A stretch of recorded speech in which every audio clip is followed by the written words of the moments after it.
All righty. I want to call this meeting for the City Council of the City of Nassau Bay, that this notice has been posted and pursuant to the Texas Opens Meeting Act. Notice is hereby given that the City Council of Nassau, a regular meeting on July 10th, 2023 at 7 p.m. at Council Chambers, City Hall, 1800 Space Park Drive, Suite 200, Nassau Bay, Texas. And if it's not clear on the agenda, I'm just highlighting that there will be an executive session. I think a lot of people know we've got a very big decision to make tonight with things. So there'll be an executive session and we'll come out of executive session afterwards. So with that, I've got a call to order. The roll call, it looks at all are physically present. And we've got a very special thing here where I believe the Nauticats are going to come out.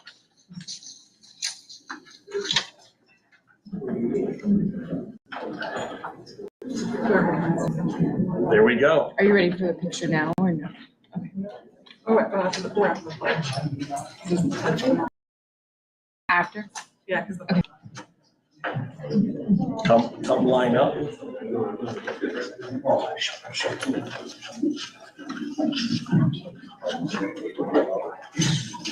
Good job.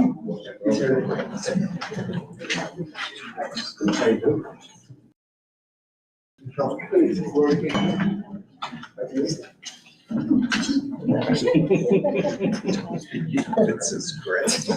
Absolutely great. I believe you guys are going to lead us in the Pledge of Allegiance. And if I could ask everybody to stand as the kids lead us into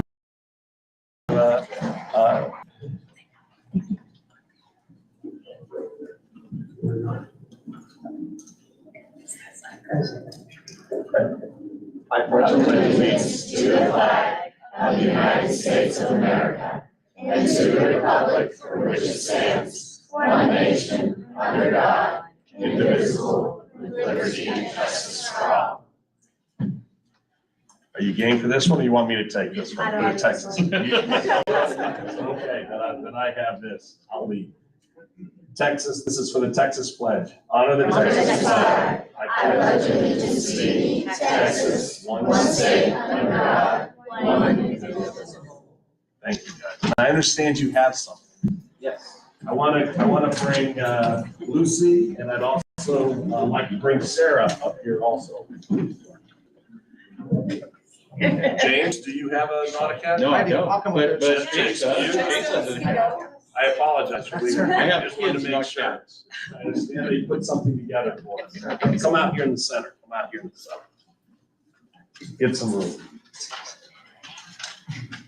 First, before you start anything, I'd like you to introduce yourselves. Okay, so I am Coach Nick. I'm an assistant head coach with the Nauticats, and all of these wonderful kids here are championship swimmers. We just yesterday went to the champion where we got top 10 in our entire league with points. Names of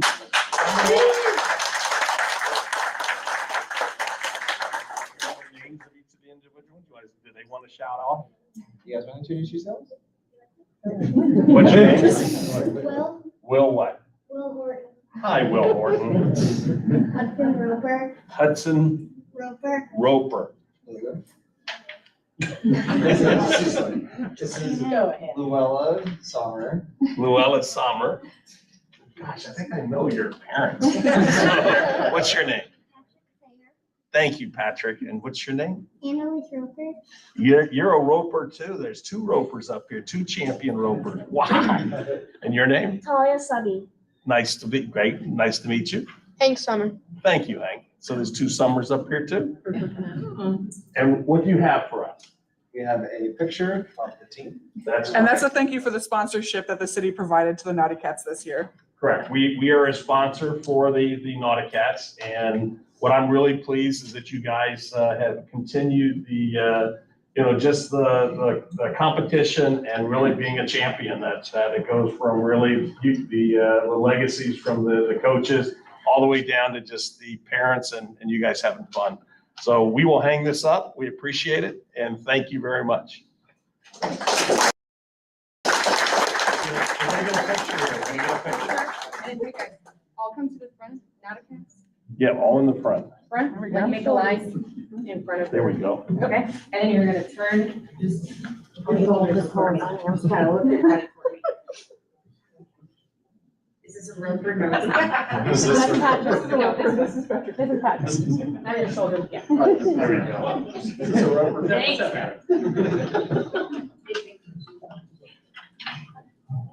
Great job, thanks guys. And this is a picture of the preseason. Can you put the picture from yesterday? Yeah. So this was before the start of the season. And we also have a picture. Oh, I didn't know from that. Yesterday. This is surprise, surprise. Yes. This is just a representation of our champion swimmers. We actually had There a we whole go. group that were at the champion. Well done. In our own division, we were undefeated division champions this year. Undefeated.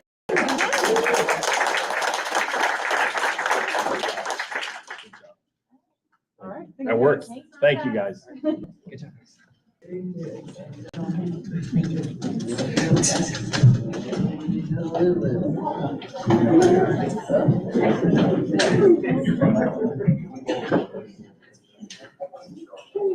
No, good. Sorry.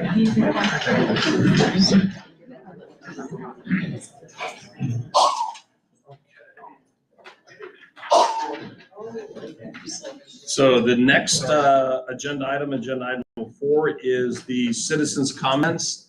I also want to make reference, if there is a specific topic, there's a public hearing on. So there are no restrictions to 3 minutes in a public hearing. So if your topic is that for agenda item number 5, then please hold those comments to that. But in any event, I am opening the citizens' comments. Anybody like to come up and speak? Come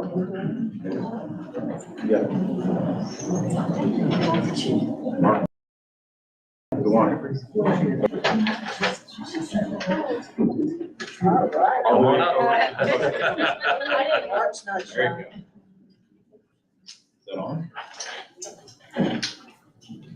Yep, say your name and I am Martha Abbey. I push the live button. What? The button on. Closer to you. That's got it. There we go. Okay. I'm Martha Abbey. I live at 1703 Devon Lane. I'm Hannah Simpson. I reside at 18347 Cape Bahamas Lane. And we are here to talk about a bake sale fundraiser that we are planning to do at the Mayor's Coffee on the 28th at 8:30 till 11 a.m. Okay. Java Al has generously donated all of this, and all the money that will be raised is to help improve the gazebo in order to make Harbor Park feel more welcome, because we don't just want some few parks that have all the beauty, we want all the parks to look nice. Yeah, we wanted to originally fix the gazebo, but it turned out there was insurance money. So we are going to give it some pizzazz.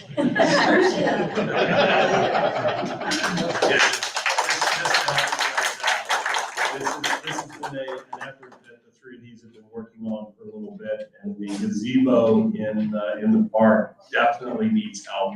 And I believe that one of the hotels had done a donation early on, but it's in sore need of help.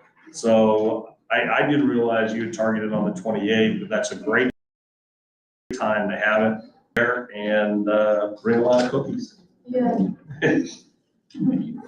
Also, Anything I else? just wanted to let you know that the Astros Trophy Committee would like to make the offer to you. If you'd like to sell some cookies at the Astros Trophy event this weekend, you're welcome to come out and take a place at one of the table and sell some cookies there.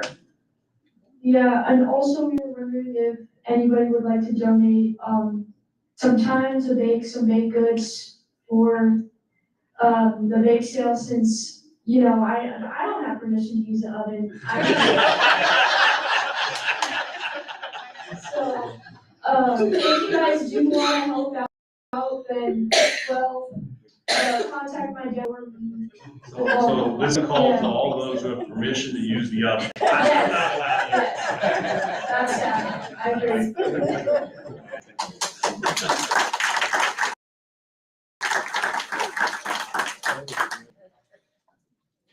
Anybody else? Name, rank, and serial number. Yes, sir. Hi, I'm Becky Cagle, 18579 Martin Drive. I just have a really, really quick question.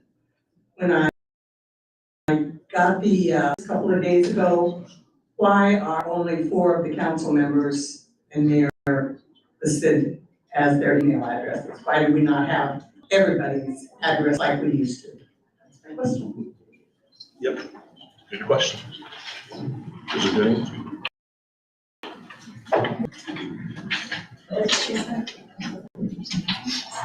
Roscoe Lee, 1631 Eagle Lane. I wanted to thank council and mayor for agreeing with Barbara Shay's recommendation that we have a resident Q&A with the applicants for the city manager. I think that it really gave all of the residents a view of the candidates. And we do have pretty good excellent candidates, which is great. A second item, some of you may have seen on the news this weekend how Houston had this water main leak that apparently was for over a month. Apparently it wasn't that bad, but it was leaking. It got to the point where residents were seeing low water pressure, and the answer was they'll get to it in a couple of days. This just puts it in perspective. Our public works gets it done in hours, not days. And we should be and we should certainly be more thankful for what they do right now with this unbearable heat and working out there. So I want to give a big gratitude to our public works. Thank you. Thank you, Rob.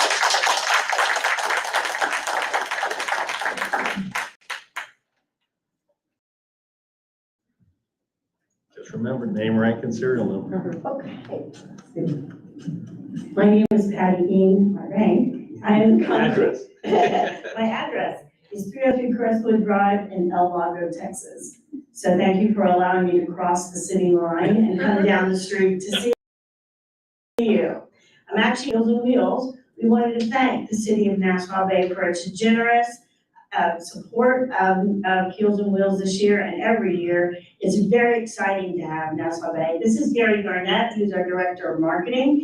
We had, he can tell us a lot about what we're going toward. This year we had over 60 boats that were there down the street. Lots of folks from Nassau Bay came. We're really excited that you were there. I also brought you little goodies so that y'all can share. Can I just hand them here to Ms. Tedford and then Perfect. y'all can pass them down. But again, we're really excited. It was really, council member Abby did come and represent the city.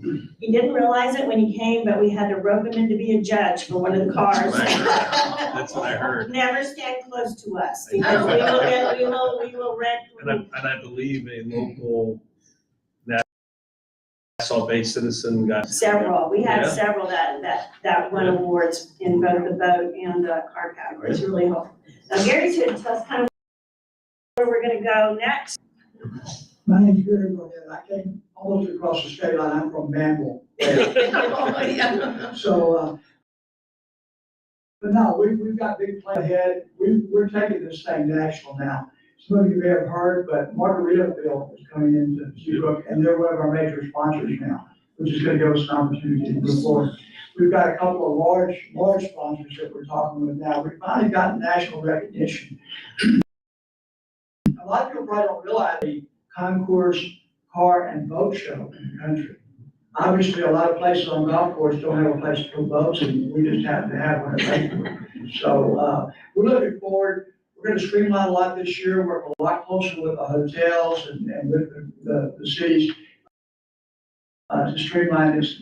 But Tom Collier, our chairman, couldn't be here tonight. I'm a director, and like she said, head of marketing and advertising. So we appreciate your support, And we look forward to taking this thing a lot further and including Nassau Bay a lot more in the program.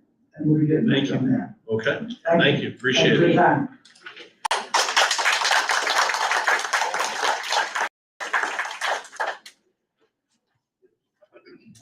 Anybody else?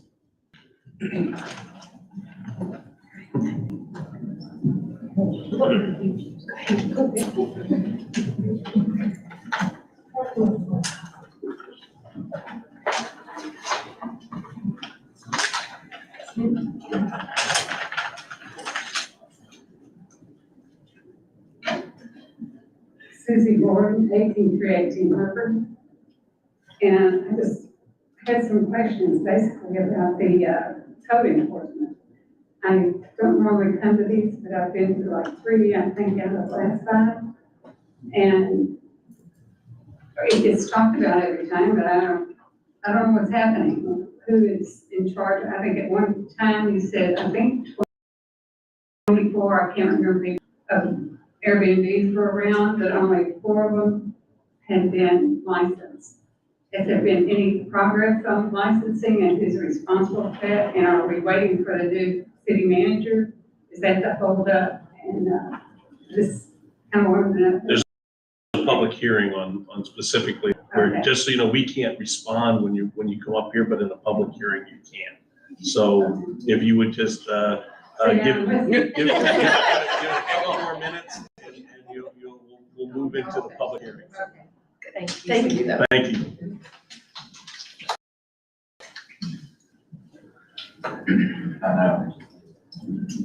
Council Mayor, I have a child take home, so this is not a public hearing topic, but I wanted to just kind of PSA the council on this. You know, there's some cause for concern with recent legislation, the kind of preemption list coming down and dictating what ordinances can and can't be applied at a local level. And that's a troublesome issue. I know you are all aware of it.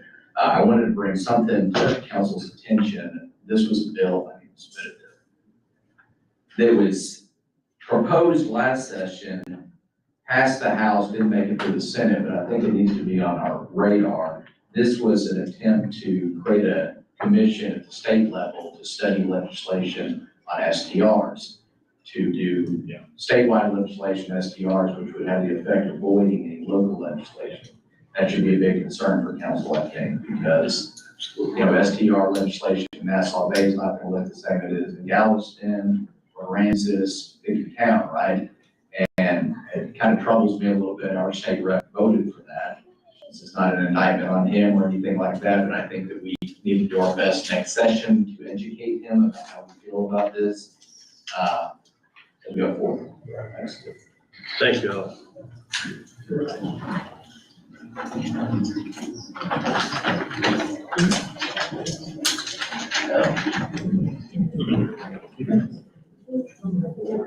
Hi, I'm Megan Montalvo, 18630 Martin Drive.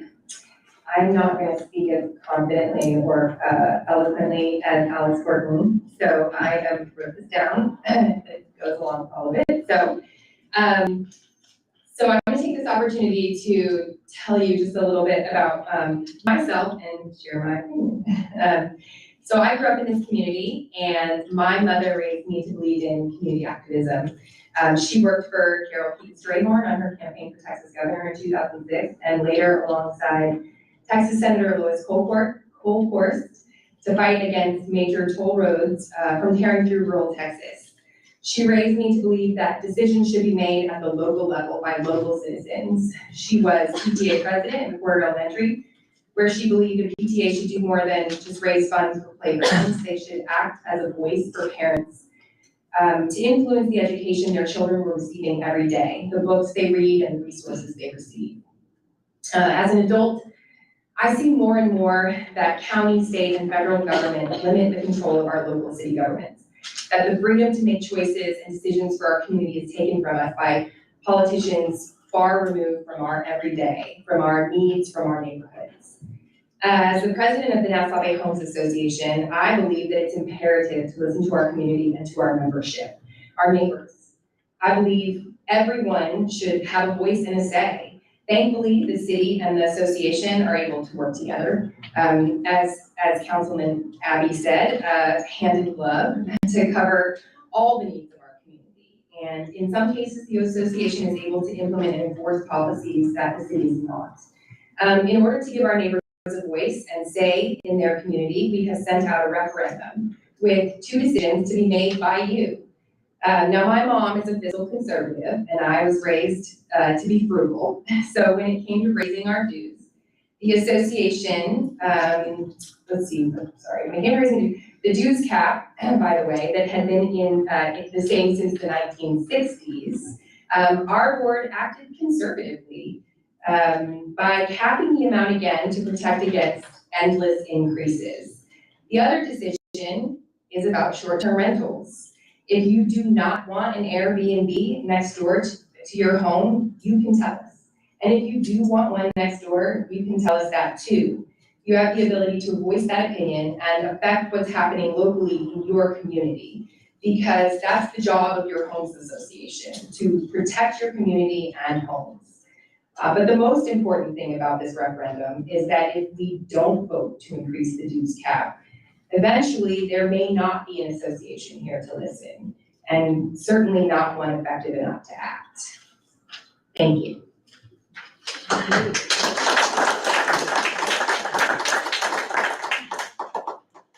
Anybody else? Anybody else? Tim Shaw, 1944.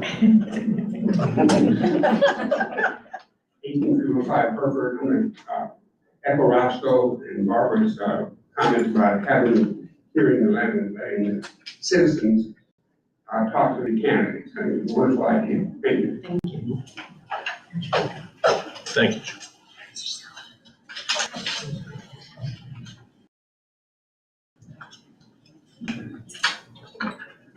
Mayor, my name is Kathy Edgerton, Compton, and I live at 2503 Bay Crest Drive.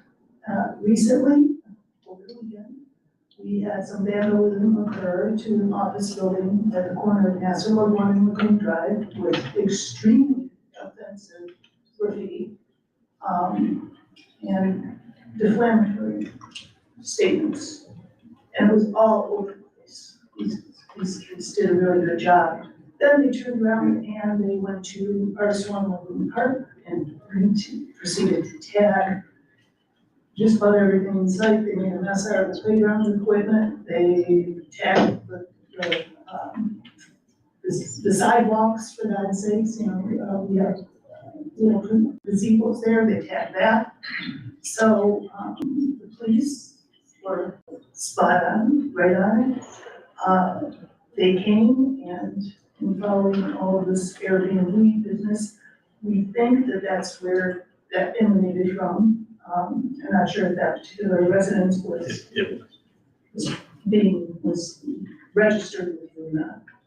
But I applaud the response of our police department and our city to clean up what they did over the weekend. Walking through, had you not known it was there, it's ghosted a little bit here and there in the park, but it's clean. They were cleaning on it today. The corner management of the building cleaned that off. It was either Saturday night or Sunday. And I was just totally impressed with the response, and I thank you. So that's all. Thank you. Thank you. I'll say more in the public hearing. Anybody else? Anybody else? Going once? Going twice? Sold. End of that. But it goes here, and I guess I have to do a time on this, don't I? This is moving on to agenda item number 5, which is the public hearing. Public hearing for the ordinance number 2023-06-12 for the City Council of the City of Nassau Bay, Texas, amending Municipal Code Article 4, Short-Term Rentals, Section 11-113, enforcement to update an initial violation, Section 11-105, the short-term rental permit, amending Section 6 and Sections 11 and -117, the penalty, and this is the final reading. Let me start here a little bit because I think there's probably going to be a little bit more attention given the activities, the event that happened on Saturday. Kathy, I appreciate you coming up here. You actually were one of the people that mentioned, and you're right. You guys, the police did some good action. Some facts for people is that the perpetrators were caught. So from that standpoint, we have that. They were at an STR, and it was an unregistered STR. I think that's some of the reasons for this public hearing here. And I think where one of the citizens mentioned that this has been a increasing priority within council. We've been really wanting to enhance our control here, and this to give it a little bit further, we're doing two main things with this ordinance, which is to, one, not only have a fine if a short-term rental is operating unregistered, but also if they advertise like on Airbnb, we are doing that. We're also increasing the penalty. So from that standpoint, we're continuing to tighten this up, and the reason why this is so important, and I want to tie in both Alex Horton and Megan Montalvo is who's the homeowners association is they're absolutely right. As much as we want to restrict the rentals, even if you say to a point where they are good performers, good citizens, the state legislators are acting to curb our ability to have local control of this issue. Some of which you're going to say.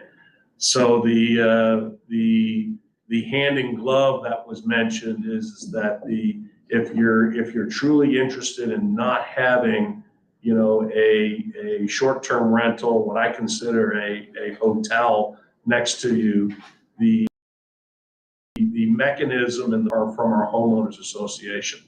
The homeowners associations are put together by means of contract. When you purchase a home in Nassau Bay, that allows you to enter, that mandates that you enter into that contract that the state legislature cannot intervene on, at least to this point.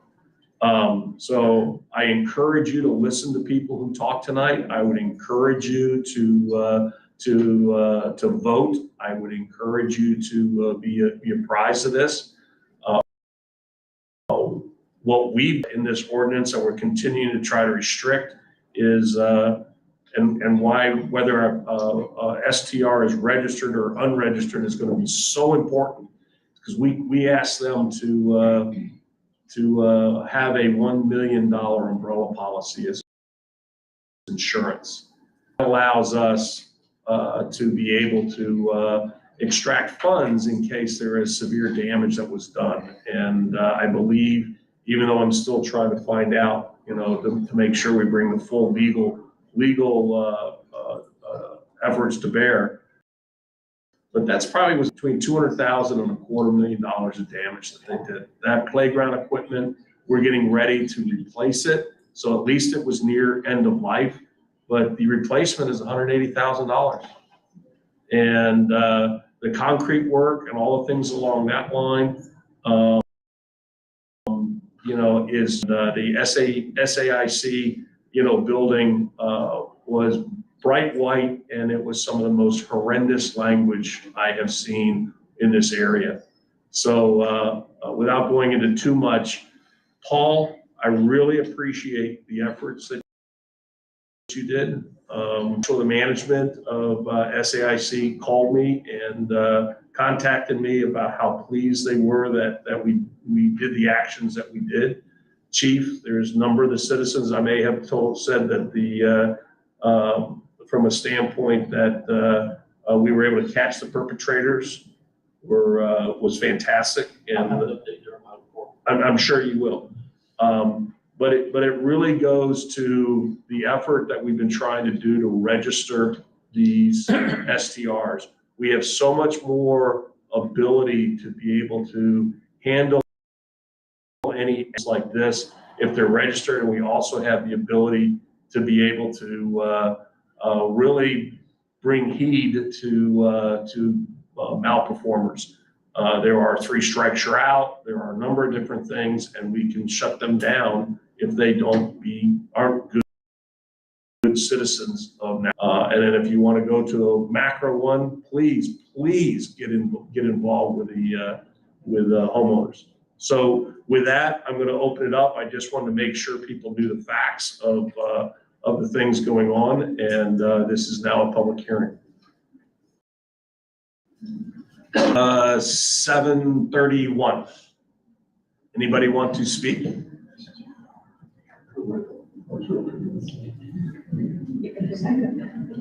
You could go back up there, Susie, and say if you want to add. I guess can we answer her question now? Or Absolutely. This is where we can answer. And if you'd like to sit there and talk, you can. Okay. You go. Is there any progress on the number of approvals? They're not even like it. So my understanding is very, very little has been done. I mean, part of it is we've staffed up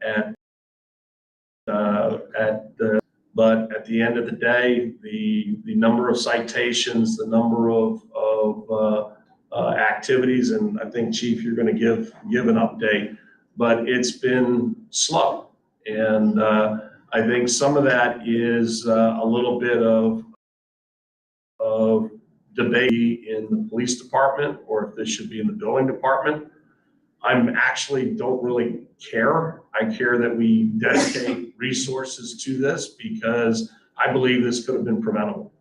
And I think if there's ever a case now to where we say this has to be elevated, this is a day of reckoning that says, hey, we need to act, and we need to act now. And otherwise it'll happen again. Also, the police. We have, I see all these police cars out here. We seem to have quite a few places. I would think the major places that they would track constantly would be those three places. Three parts that would stop at least. And if with cameras help, and if not, it seems like, that's where drug vehicles normally go down in parks and things like that. So the surveillance of that, I'm glad they did it. If I may, Mayor, we talked about this in the Parks and Recreation Committee about putting up trail cameras. I know Chief was telling us before that he didn't think that was a good idea, so maybe you could expand upon that about why we wouldn't have trail cameras or something like that in the park to track this kind of stuff. Chief, is he allowed to talk, or do we? He is. Why would we not put trail cameras in there? I can't remember your reason. I'm not sure that this is within the scope of the public hearing that we're having on I'm sorry? Yeah, so the trail cameras, we're not opposed to, they've got to be managed, and the biggest issue with trail cameras, putting them out in what we see on a regular basis is identifying the persons that are on the pictures. Just because we have a picture of somebody doesn't mean that we know somebody. So, I mean, it's certainly, I would suggest if we wanted to do that we do that on a trial basis somewhere first.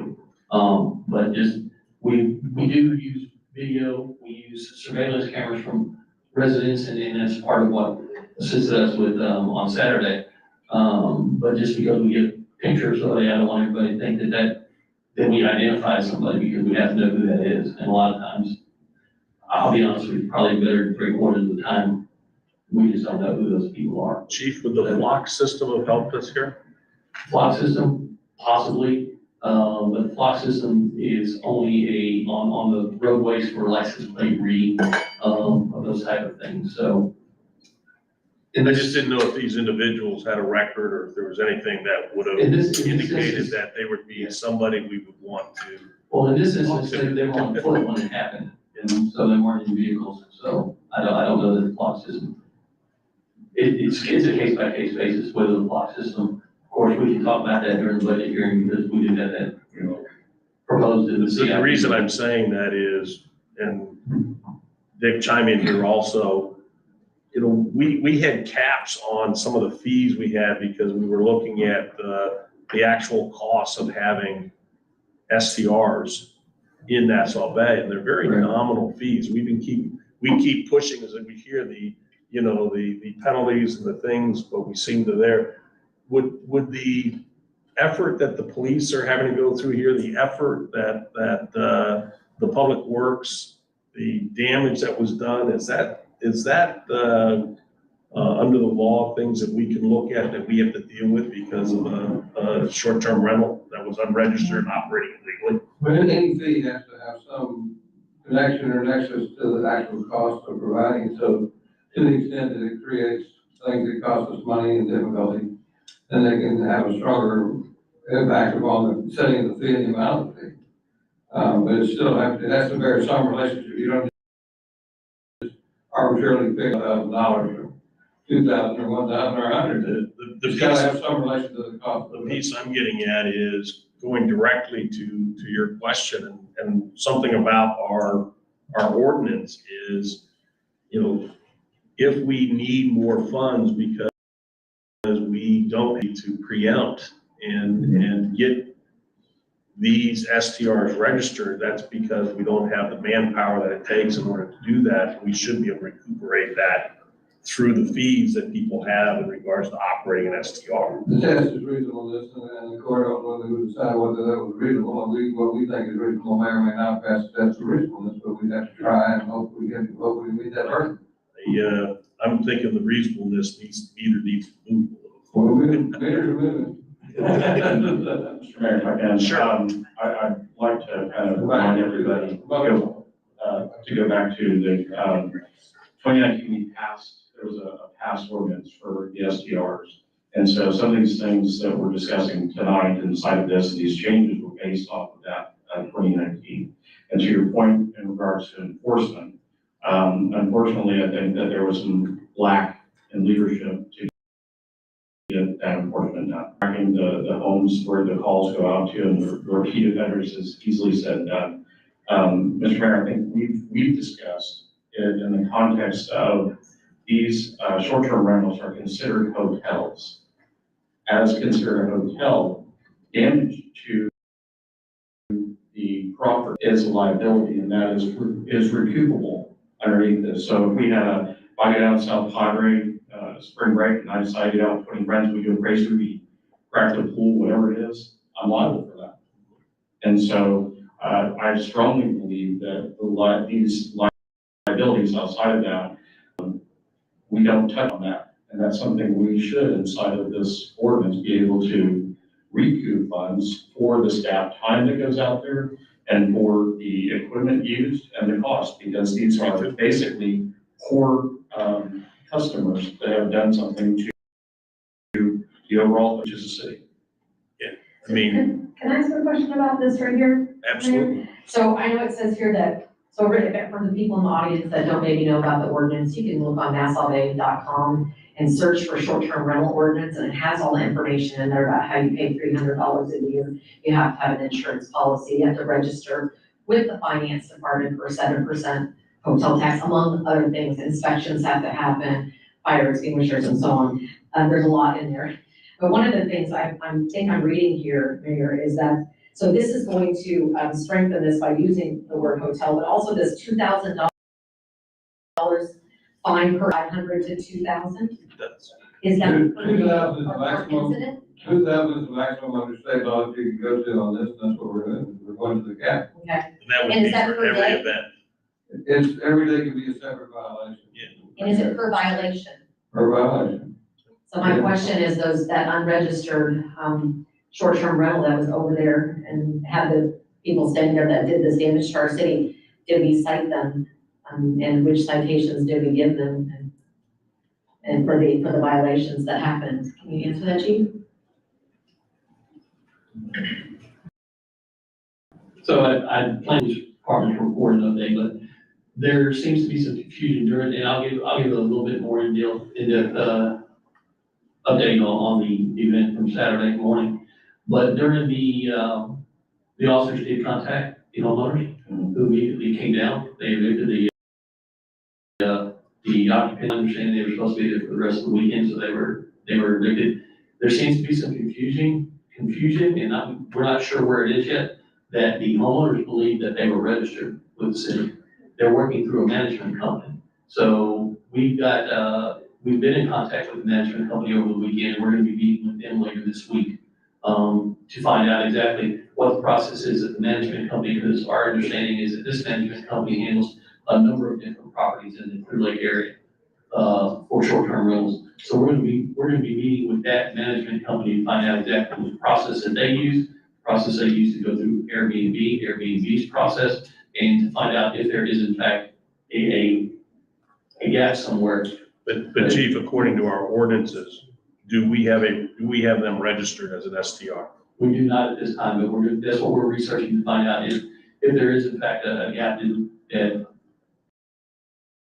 is our end, did we miss something? Was something registered or sent in to be registered? So we're gonna research that before we go into any filing of any charges on the homeowners. Mr. Mayor, I think it's really important here that people understand that to Airbnb and these Verbos and that, they have an agreement with the state comptroller's office. So they register the hot tax or the taxation that's supposed to the city will go up to Austin and come back down to the city. I think that there's a disconnect in relationship to thinking I'm registered at the state, but they don't understand they're supposed to be registered in the city. Exactly. And so I think there is that gap that's there because all I can say is that the assumption that I'm registered, the one thing that comes to mind if they thought that is I'm registered through the website, the state control for my taxes and everything to flow. City should be happy, but that's not necessarily the case. So this is a good example of how this kind of thing will shake out. We'll get better information. We'll be able to strengthen our ordinance.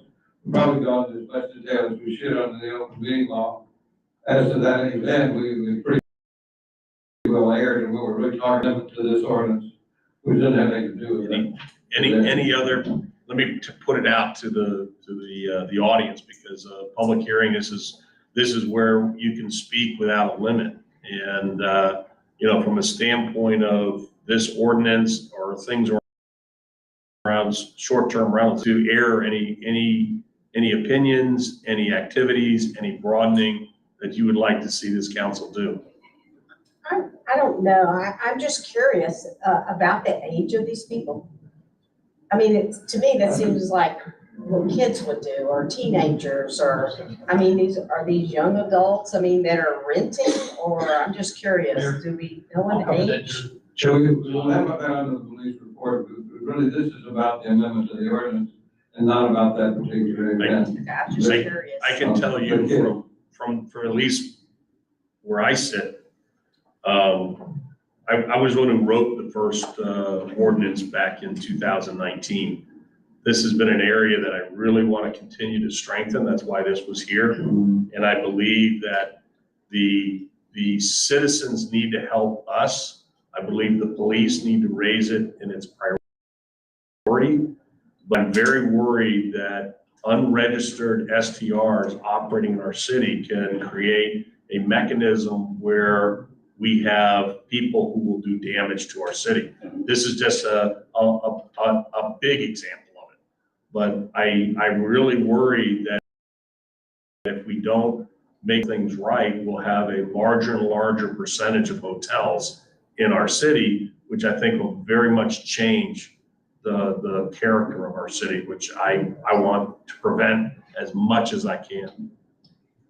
My question is just about, holding, if it's possible, how this ordinance might hold accountable management companies in all of this disconnect. We do have a disconnect and a disconnect when we've got a homeowner and then a management company. And if you've ever tried to get one of those on the phone, you know, that's not happening.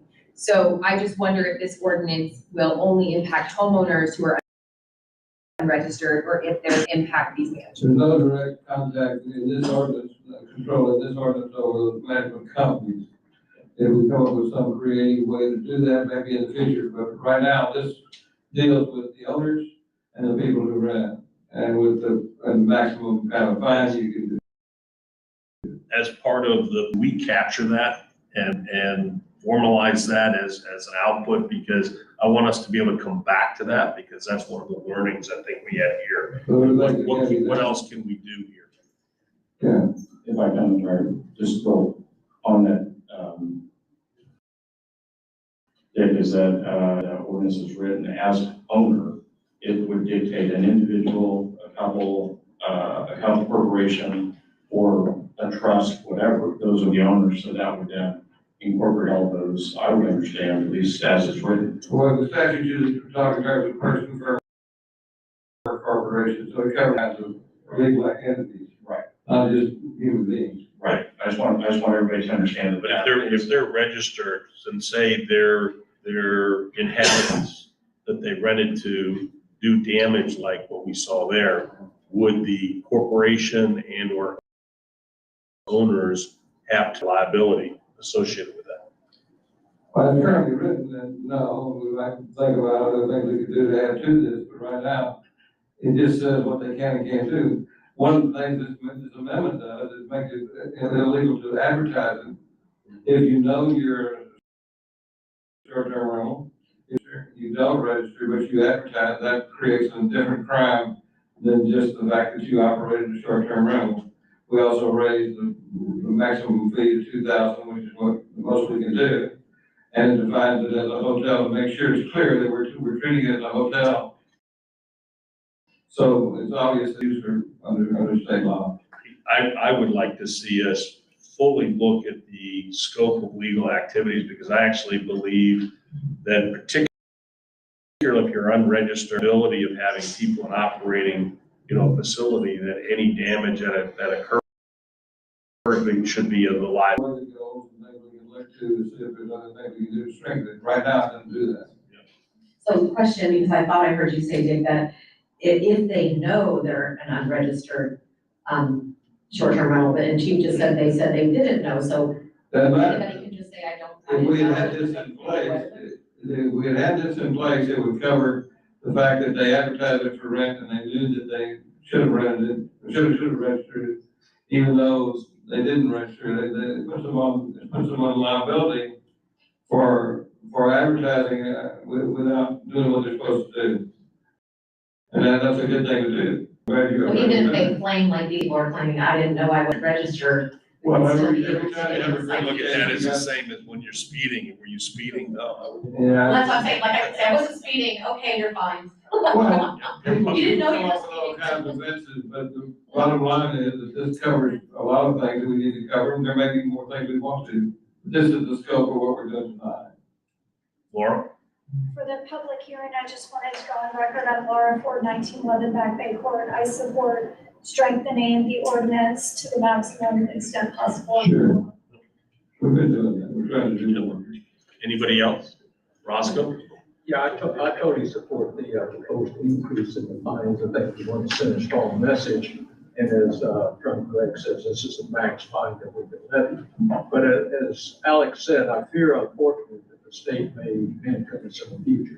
The same dealt with in the last session and the one before, there was a risk they were going to take away any opportunity to regulate short-term rental at all. They were able to defeat that this last time, and I was talking to the lawyers in Hamlet for GML. They don't expect it will come up again in that context, but they do. We always have to watch for these kinds of things. And they haven't yet. They haven't yet, doesn't mean they won't. So we should move out. We should. Or make your representatives know your feelings, I agree. like your state reps, and that, write to them and tell them that you don't want them to do that. Yeah, it's an municipal board type legislature this time around. My comments are more to the community. We have a good sense of community here tonight, and I'd like to ask the homeowners to be our eyes and our ears. The police chief and the city's doing a really good job, but you know if somebody's illegal next to you, you know if somebody is behaving badly next to you. There's a process. You can contact the mayor. He can start the process to find out, is it registered or is it not registered? So I'm asking you to be our eyes and ears and let us know when you know of one so we can quickly follow up. The second thing is they're getting to be experts in this. I understood one of the homes had a police radio, a scanner, so that every time the police went to ask them to control their noise, they knew they were coming, they shut it down, and it was very hard to deal with. So we need our community to be our eyes and ears, and I really think you can help. It is people reliant. It is certainly staff responsibility too, but the more you can help us, the better off we are. And my last comment is that Nassau Bay Homes Association proper, as I call it, they have a lot of participation, a lot of leadership, and they're moving forward on this. For the communities that don't have strong homeowners associations, and I see my community, we need to strengthen our communities and our homes association, because if Nassau Bay proper can keep them out, where are they gonna land? They're gonna land in the other homeowners associations. And what we're hearing from the state, again, is that you may end up as a homeowners association with more power than we have. They already have more power. We deal with this. No question. So right now, we have some power. We're lucky. They didn't take it away from us. But the homeowners associations need to define themselves, come together, form some collaboration, and get this done as a Nassau Bay community. As a footnote to that, it's a patch club approach, because you've got Swallowden, Bell Harbor, Nassau Bay Homes Association, Queens Court has their own restrictions. And then you got a strange operation that's the old Harbor Martinique is there, and it's bigger than Antilles. The Harbor Martinique was abandoned, it's dormant, people didn't have anything with it for years, but the Antilles is alive, but smaller within that group. And then what I saw of it was that then there's a reference back to your regulations in section 8 as part of the Harbor Martinique regulation. So it's a terrible mess. Plus they've gone into the dormancy, so they've got to go through an elaborate procedure to reincorporate and to reinvigorate what used to be a home association. It's not an easy problem, it's not cheap. Yours is in good shape and others are in good shape. That particular Harbor Martinique and Antilles is a real nightmare. I want to make two comments to what you said is I disagree in one point is because even though we do a good job of reacting when something's done, I really want us to be where we have the code enforcement official been saying that for a while. We've been saying that this was a priority, but it's not really happened. And to me, I think it's time that we have to belly up and do it, because this is I believe this is going to happen again. So I feel like we've got a deficiency here. You weren't here, so the thing's here, but it is time that this has to be the priority to get done. The other is I'm going to make a little plug for the homeowners association. My goal with the city is to make sure if somebody does something like what was done, is the full force of the law and the courts to be able to sue them, to be able to get the funds back. If it's $250,000 damage, I don't want it to be the funds from the taxes of the taxpayer of Nassau Bay. I want it to be for the people who are responsible, and that would include the homeowner of the STR. And if this falls back into the court of the homeowners, the city has a whole lot more financial wherewithal to initiate that than a homeowners association with just a $150 fee. So we really want teeth from the organization. I would ask you to really learn about this, learn about what it would take to fight in court, and to arm the people who you want to be at the front line and do it well. because this is a reality, folks. And like they said, you mentioned with the, they're even having scanners to listen to our good men in blue on what's going on, so they can shut things down to be able to go back at it after we're done. Mayor, if I may, I just want to say, please vote. Turn in your votes to HOA. They've been waiting and waiting for these votes to come in, and they left it open-ended, but even Alex and I a couple weeks ago go, oh, we gotta turn that in. So just turn them in. They're waiting for them. They're ready to receive them. And also, yes, that's exactly right. HOA is gonna probably have more teeth if we, if all the stuff. They do already, Right. and if the trends go forward, they'll have us, and they'll have the only ability to. And my question is really for Mr. Gregg, I suppose, but this commercial general liability insurance that we're requiring these STRs to have in this ordinance, I'm assuming this covers criminal acts? I think it does, I agree. Yeah. I think it does. Okay. Yeah. just We should making give it sure, back. because a lot of times insurance, policies don't cover criminal Yeah, acts. I think it does, I'm pretty sure it does. Yeah. Mr. Mayor, if I can point clarity real quick, in relationship to, of course, Councilman Tomasi's comments of the eyes and ears, it's very important that the residents do get heard on this matter. It was brought on this SDR that's unregistered, actually, it was remodeled without building permits too. With that, I can say that it was reported several times to a point where the resident who lives next door has given up.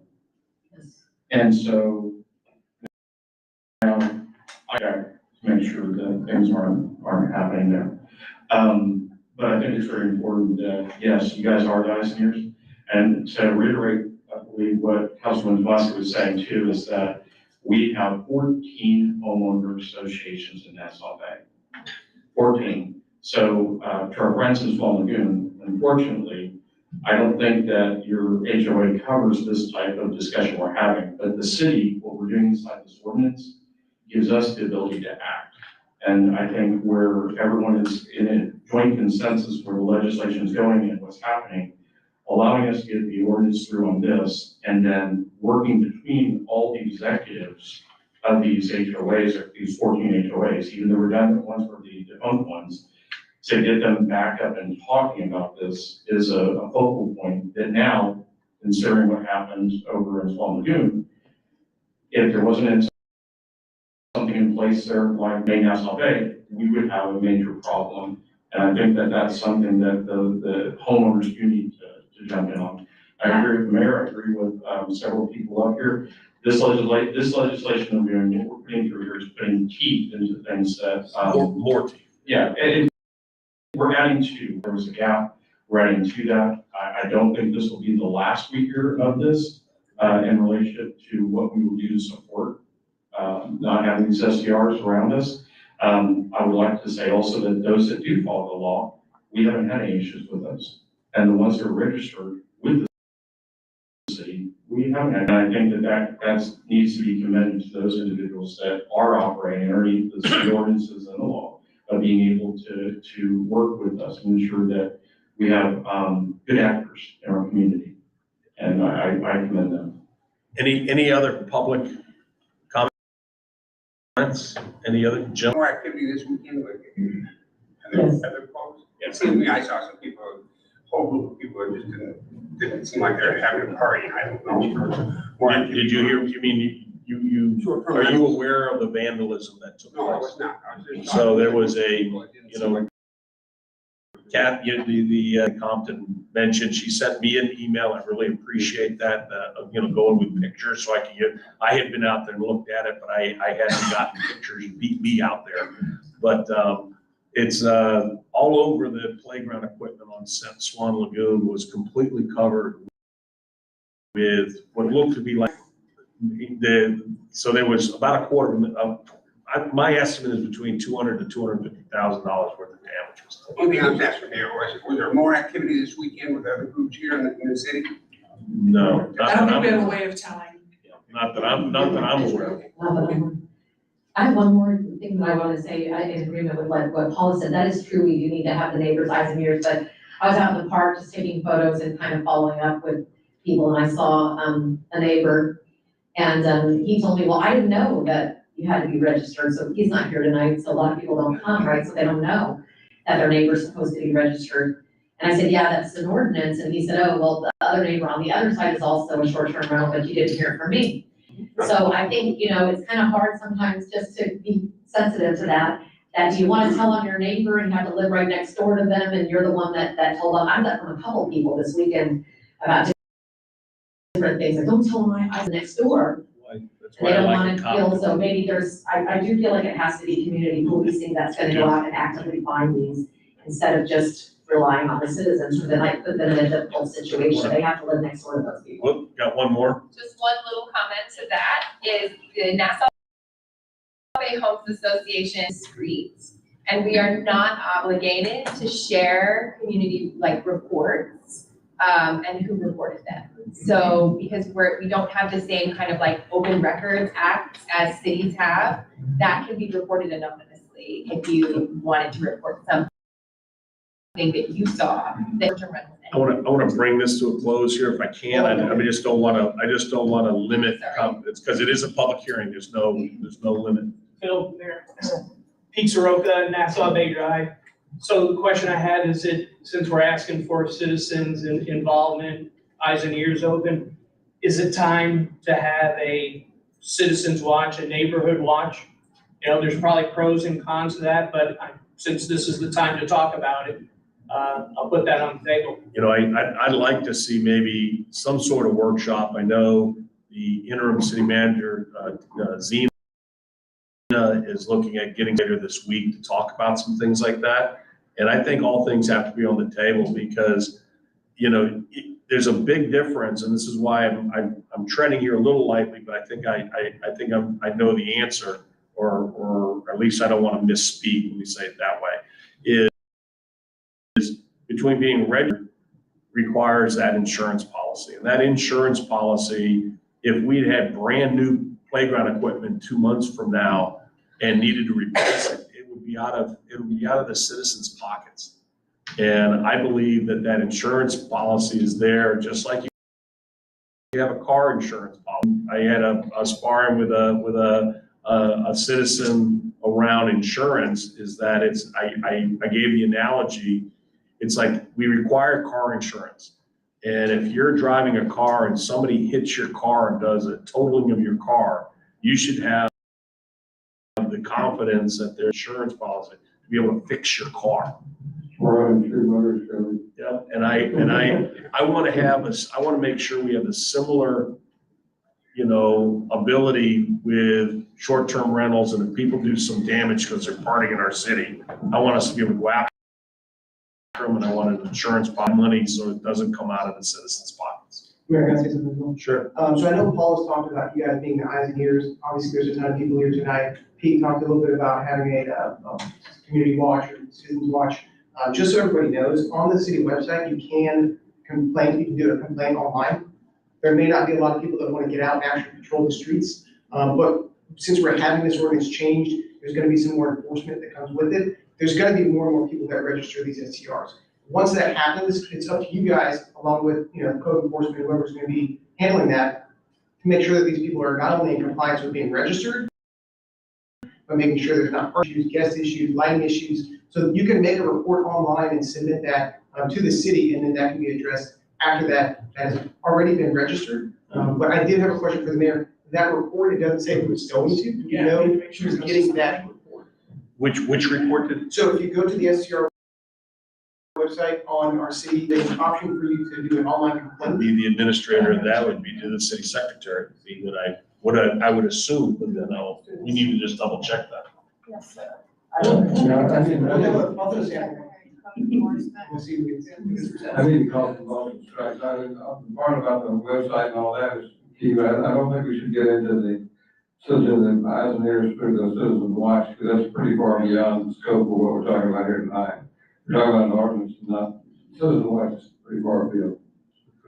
Mr. Mayor, as this is the final reading for this ordinance, I would like to make a motion. I can't, we're still in a public hearing. That's later on. One last question. Yeah, Ross, Is there go ahead. any way the city can require Airbnb and people and them to report Yeah, that's a great question, Roscoe, and I don't see her here. Is Mary Abrams No, she's not. here? I don't see her. She We'll have the thing. yeah, but the answer, simple answer is yes. There's ways to do that. And she sat down, I believe, with the chief and this interim city manager and opened some eyes about how that end can be done too, Roscoe.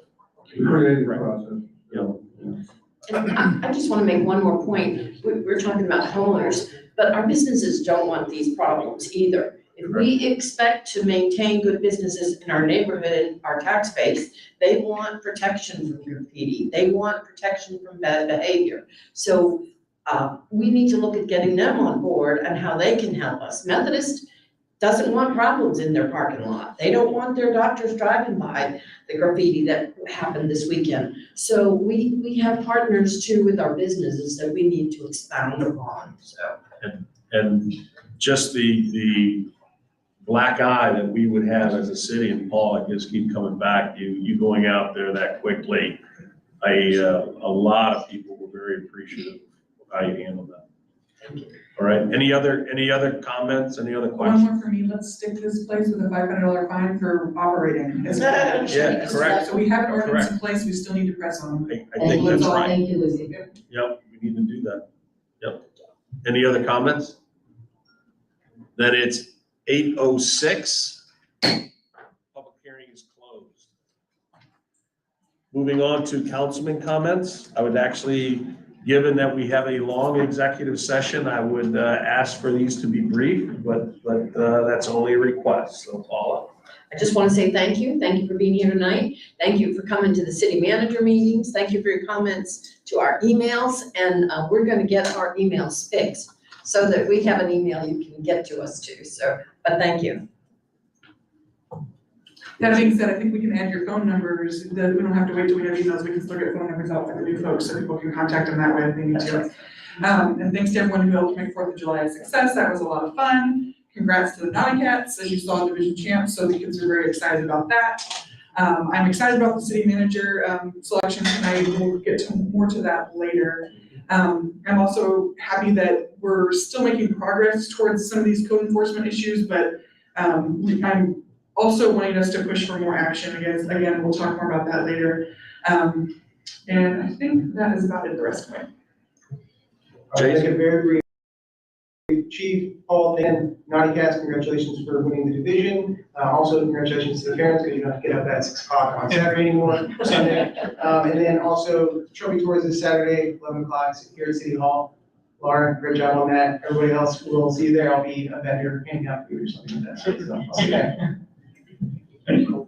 Chase, I'll let you also hand out some of the babies that they bring up for that. So, Lucy, I'd like to commend you on a wonderful 4th of July. And the one request that's coming to me is people are still trying to ask who won the pie contest. So I'm hoping that maybe we can get it put up on the city website. I was gonna submit for the couple shows with pictures of some of the pies and what's that, because I know that I'm still working on figuring out. All right. So it was, I have to say, it was really great showing, and thank you for everybody, the veterans that came out that were there. Fantastic showing with all of that, and the veterans we have up here with us. I would like to say that the public safety meet that I have every month, that will be on this coming next Monday. Instead of the Tuesday, of course, I'll be out of town for business, so I'm going to look forward to the Monday. And that will be at 5:30 up here at City Hall, so we can talk about public safety as a broad context for whatever the citizens feel are important to them. With that, I would also like to, in the context of what we did, Public Works, Paul, I know you were out of town, you got the guys on the horn, coordinated quickly, you got it done. And I will say that because we had to inform, I'm going to say this, we had to inform SIC what happened. And just so happens that the person who was doing comparison and public relations is someone that I know. We informed them quickly and through communication with the mayor, also informed them that it was being taken care of, so they didn't have to worry about that on Monday morning. And they were very appreciative of that. So I thank everyone involved. I'd also like to thank 2 of our officers, Officer Carter and Officer Henderson. Both of them were pivotal in ensuring that it was wrapped up very quickly. And I'd like to thank them directly from City Council. Thanks. Sure. I'm very good at being brief. July 4th was awesome. I love being in the parade. I love throwing candy. We ran out very quickly. I'm not in charge of that anymore. Congrats to the non-cast Division 2 champs. My son would ask me 10 minutes after we got home after every meet if we won or not. And I was like, I don't think you understand how this works. There's a lot of tallying that has to go on. So very proud of the non-cast. Also happy about being out very early on Saturday morning. Good job, Public Works, on removing the graffiti. Homeowners sent me pictures this afternoon. This is my new role, I suppose, but they sent me pictures about how awesome it looked and how it was almost like it had never happened. Also, Nassau Bay PD for being Johnny on the spot, getting everything shored up and done. I want to highlight, I really encourage citizens to apply to be on the Charter Review Commission. We are likely going to be selecting people for the Charter Review Commission, 5 citizens. Look at our website, fill out an application if this is something that interests you. It's kind of a big deal. So it's an exciting thing for our city to go through. It's a process. And I really highly encourage you to look at the city website. There's some blurb about it that comes through this month to explain it in more detail. But if this is something that interests you, I highly recommend applying, because I think the more applications and the more choices we have, the better committee we'll have. So thank you. Michelle? So I can echo everyone, that's the easy part about being number 6. I echo everyone's agreement. I just want to say also thank you to the citizens who were bringing these things up. Again, here we have, taking care of another thing besides the people selling crack pipes over there next to Mediterranean. We were able to get this taken care of really quickly. I went over there and already Public Works was there. As soon as I heard Public Works was there, the police were there, they already had it in custody. So I was very proud of our police and Public Works for doing that. I think you all should be too. And we also don't forget to join us this weekend. Everybody's gonna stay at the Astros World Series Trophy Tour right here, 11 to 1. The Nassau Bay Rocks are gonna be here. Laura Ford did a really great job. It should be a lot of fun. Ice cream, popcorn, all kinds of fun stuff. So come on out. Thanks. I'm gonna be brief too, because of all the accolades are worth it. But there's two things that I want to mention, which is this process that we did with the city manager was one that I think from everyone I've heard from the citizens appreciated that they had input, could see that. But I want to mention the converse, which is because the way we structured a full day event with the candidates that got to meet, me, council, they got to meet Public Works, they got to meet staff, they got to meet police, they got to meet the citizens, they got grilled by council with a things for dinner. But it affirmed just how well our citizens represent our city. I had several comments from all 3 candidates that were very impressed with the process, the citizens, and it helped us sell this city in regards to who we are and why it's important we want the right person. So I really appreciate everybody's comments, the input. We forwarded her, so if you emailed somebody on council or texted that's part of the packet that we're going to review. But it was really apparent by the candidates that we had citizens who care, and made an affirmation that we punch a little bit higher than our. So that's good. Last but not least is I'm just going to leave it at that, because that's a good one. We'll move on. So with that, I'm going to close the council member comments and move to the city manager report. Tina? Sure. At this time, I'll turn it over to Chief Crowley to give us an update on the police department. Hello again, Mayor and Council, citizens. I'll go through our stats real quickly. For June, we had 330 calls for service, 67 reports, 207 traffic stops. Of those, 100 citations written, 152 written and verbal warnings. There were 15 arrests, all 15 were misdemeanor arrests, We had 9 code enforcement actions from the police department during the month of June, and we traveled a total of 4,238 miles throughout the city. Big on the events from Saturday, wanted to recognize a little bit more positive. Officer Ben Bedford has received his Bachelor of Applied Arts and Science in Criminal Justice from San Jacinto College. So we're extremely happy to have Officer Bedford here with us. He's been here with us less than a year. And Officer Perry Anderson is officer certification with TPOL, the Texas Commission on Law Enforcement. And as I explained in the past, that those are certifications that the officers receive depending on the number of hours that they have in service training along with the number of years that they have. So that's a milestone there for, I think he has one more certification to go on, that'll be a couple of years down the road probably. Real quickly, an update from Saturday morning. So officers did receive a call of vandalism at the park at Swan Lagoon. They went out there and while they were out there, Corporal Linder also located damage to neighboring business. Obviously, the officers were able to put 2 and 2 together that this all was one event. While they were out there, they began talking with citizens, and again, the cooperation from the citizens and the police department working together. Citizens were able to identify a home over in the area that they believed that there were some young people staying there. Did their due diligence, collected evidence, things of that nature. One of the officers waited until somebody left the house and the traffic stop was able to identify the occupants of that vehicle. Through their investigation, they were able to locate some evidence. They were able to get some of the persons to admit to the offenses. So the range of age is from 16 to 27. Of the people involved, I believe it was a total of 6 that we can attribute to this.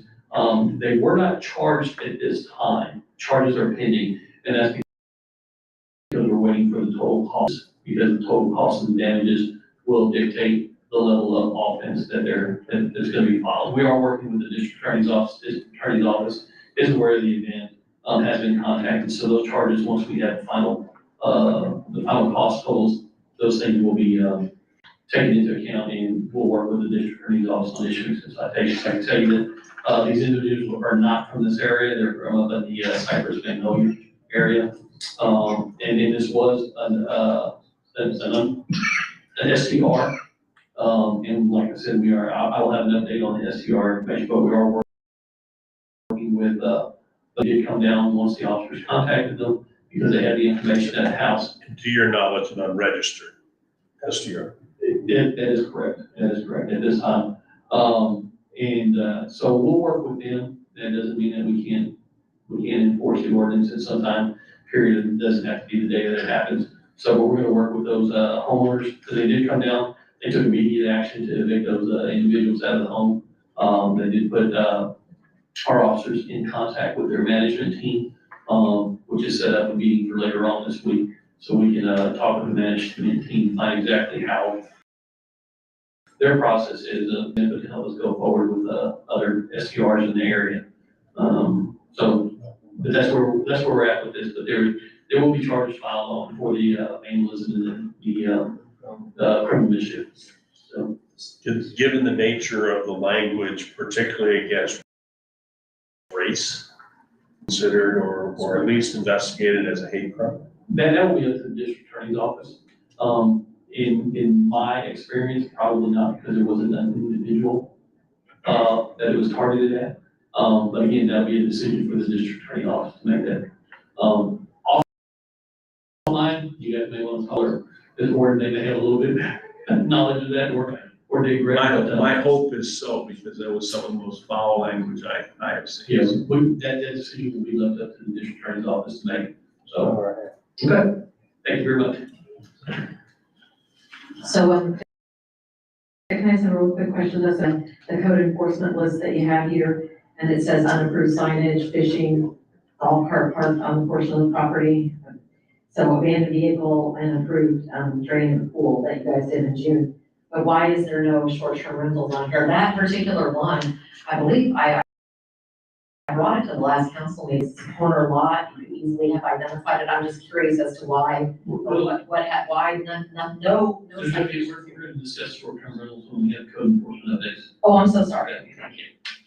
Chief, real quick, I'm sorry, just wanted, just on the stats that were provided to city council. I see the statistic robberies in our area and a certain number of, identifiers of, weapons were stolen. And I want to ensure that, have we seen an escalation of that recently? Or Robberies or burglaries? burglaries, sorry, burglaries, yeah, let me, Okay. yeah, sorry. You were able to, I thought maybe I missed something when you said there was some robberies. Sorry, burglaries. So, I don't think we're seeing an increase. There was a one-day event, at one of the apartment complexes, where I think it was 4 to 6, they were broken into. They were reported to us over a period of time because some of the occupants weren't home for a couple of days. But that was a one-time event. No, we're not seeing an increase, so, to my knowledge. And then there was a vehicle theft on, I think, Sandy Cove. And then, during the daylight hours, I believe in the early morning, The gentleman was out walking his dog and saw his car drive past and he had left it in the garage, and unfortunately, the keys were left in the vehicle. public service announcement, please do not leave your keys in your vehicle, even if it's in your garage. And don't leave your garage door open. All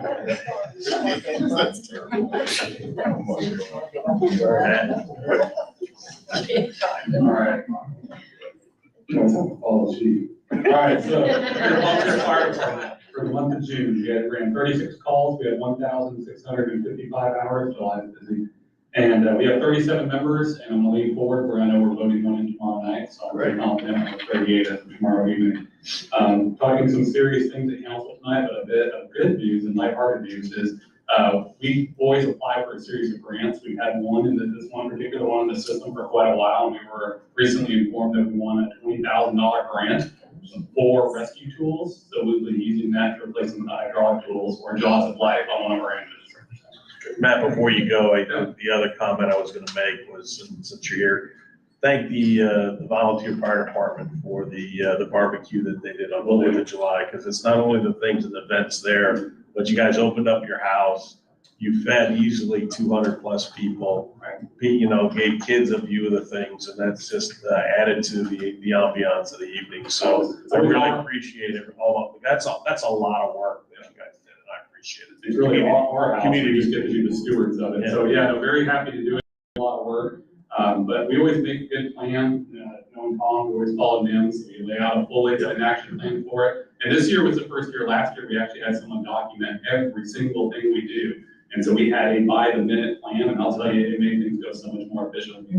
So, Well done. Matt, sorry, I want to statistics because I think you're wrong. There was one other incident I'm aware of, because there was some smoking coming from the back of the fire department, and so we actually ended up, so this was a different agency that actually went there because they thought it smelled so good. And I would like to also state that if I'm correct, I'd like to thank Ron Mullen for the cooking, but I believe there was a police officer that had got the bill and his burger bun. Yeah, Rod and police officer, they have a little thing between them, and we'll just leave it. Yeah, we'll leave it there. For the work you guys did with the fireworks, I know they were out there, you know, protecting us there, and also taking care of the golf carts for the parade. They did decorate those for us and take care. I actually, both of my golf carts almost died on the way to the fire department. They took care of them, so thank you. That's talking with Councilman Summers that evening, and it's such, that event is one of the epitomes of just community effort. So yeah, with fire department plays its part, but everyone plays their part. It's just a great event, so thank you. It really is. Well said. Welcome back, Paul. Thank you. Good evening, Mayor, Council. Since we have the heat advisory, we got some cooling vests for my guys, and it's a cooling towel, so give them a little extra time in case they start getting hot. It's really hot out there. We had 2 water leaks. They're starting to increase, and with the water leak crew, we lost one really good employee, Ricky Belize, who also to one of the refineries, a really good employee, wish him well. We train him really good, and other people try to steal our guys. So we're trucking along on that. On the sewer line project, we're up to 13,900 linear feet installed. 22 areas of 30 of the street project is completed. The Swan Lagoon Park equipment got an update that's going to be delivered in September. Asking if you can get it just a little bit earlier, and then we'll start the demo process on the old stuff. We did 500 feet of sanitary sewer jetting. We're continuing the mosquito spray on Tuesdays and Thursdays. When you guys get a chance, we're still doing the yellow curb painting during the week. We talked about the small gazebo at Howard Ward Park. Got some insurance on that, insurance money on that. Fixing aerators and the lake, we're monitoring, we're making sure that the dissolved oxygen levels are really good. And then we're also turned over the lake once with the big 8-inch pump. And then also we can divert about 600,000 gallons of effluent into the lake if we have to, so we just have to go through a permanent process, but we've already started that, so in case we have to. And probably see some blue lights at David Brown Park. We transitioned to the white LED lights instead of the yellow, so we're doing on that. So besides that, we're trucking along. Thanks, Paul.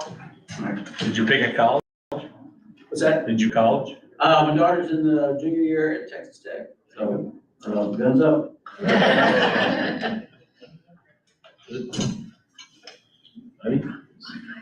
evening, Mayor, Council, citizens. All right, stats for the Finance Department. We'll start with the court. Court filed 181 citations for the month of June. 94 cases were completed, 30 warrants were issued, and total fines collected were $19,581. For Finance Department, we issued 213 payments totaling $1,052,944. The big ticket items that we paid in the month of June was for the water and sewer transmission line project for $122,000, elevation grants totaling $321,000, and a sales tax payment to Nassau Bay EDC totaling $67,000 and change. The year-to-date check registry website on the financial transparency page, you're just taking a look at it.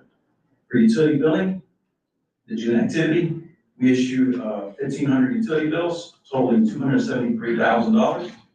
Consumption for the month of June, and this is for the June bills. Not the ones that was. We had 18 million gallons in water consumption and 16.6 million gallons in sewer consumption. 102 accounts were penalties and issued payment reminders. And prior to cutoffs, which are scheduled for tomorrow, hopefully everyone will pay their water bill. We issued 18 automated phone calls to the remaining past due customers. Historically, after this process takes place, we usually end up turning off 5 or less accounts. So hopefully tomorrow, you'll have just a few accounts as well. So on Thursday, July 13th at 6 p.m., we'll be having a budget workshop to discuss the water and sewer budget. Council, your package for the workshop will be ready tomorrow. All right, so make sure everyone loves coffee. You can plan to attend the workshop. A simple request. Yes. And I also, I should have mentioned it with you too, Paul.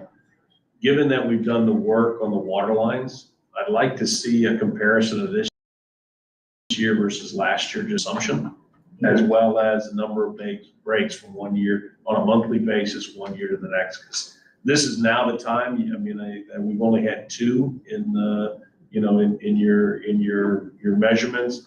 I really want to keep track of that because it should show up in our finances for that stage. All right. Thank you.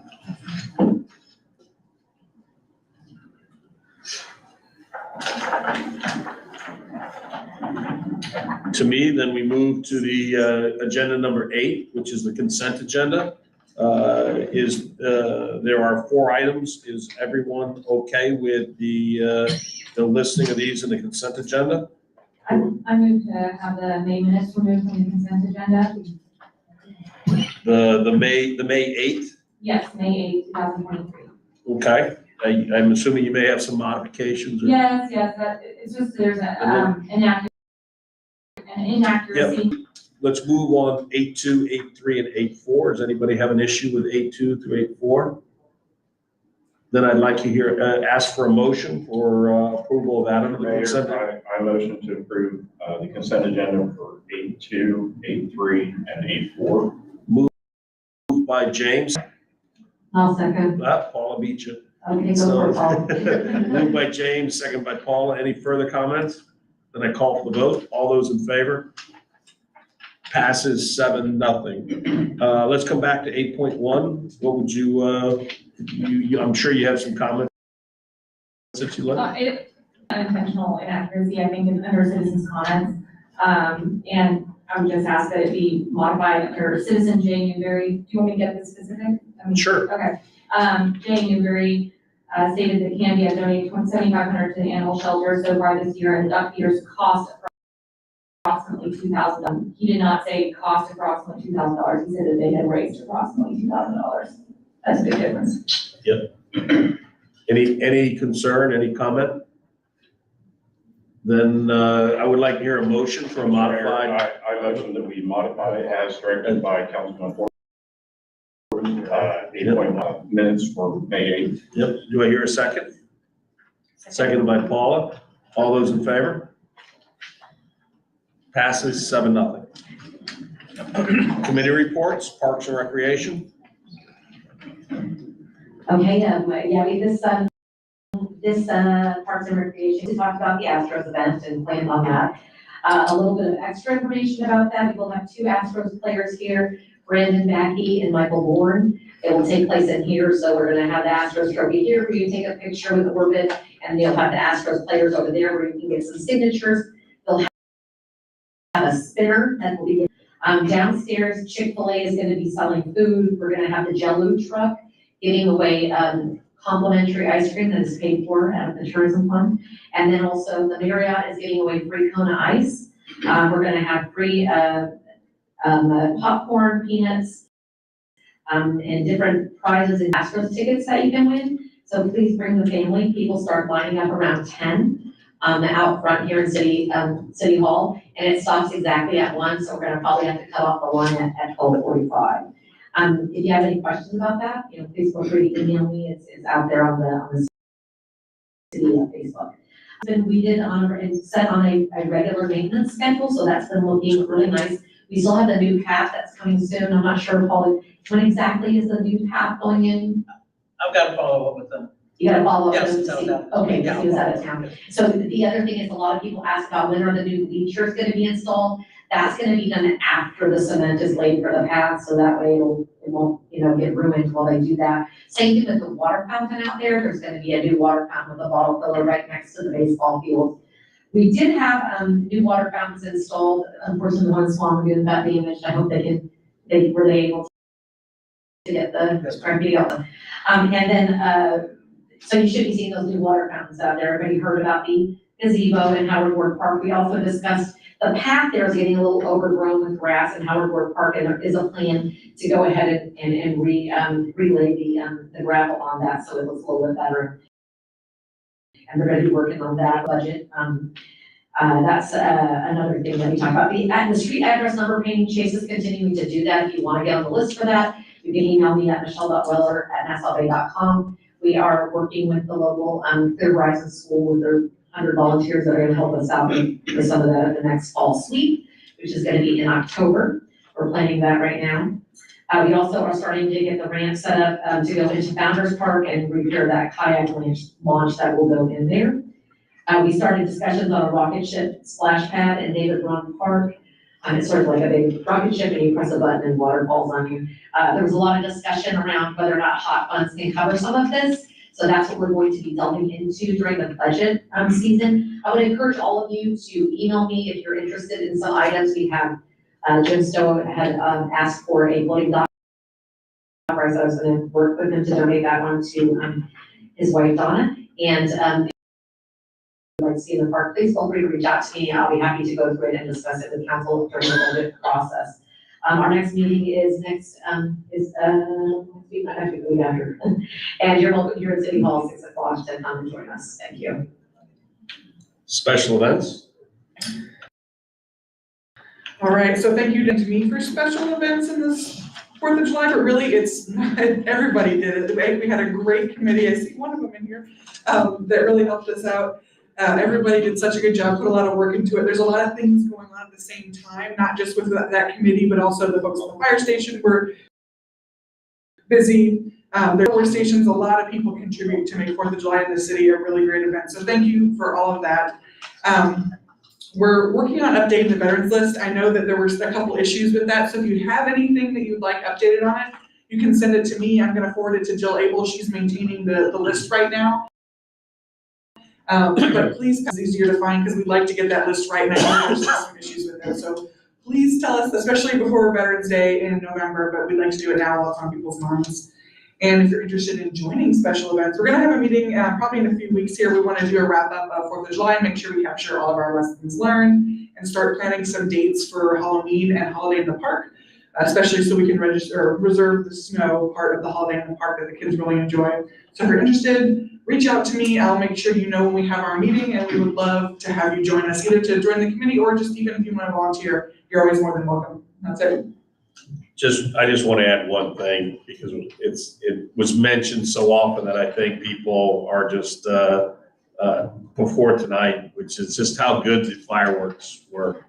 I had so many people say how, that, the finale was just spectacular.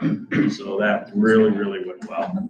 So it was great. Anything else? That's it.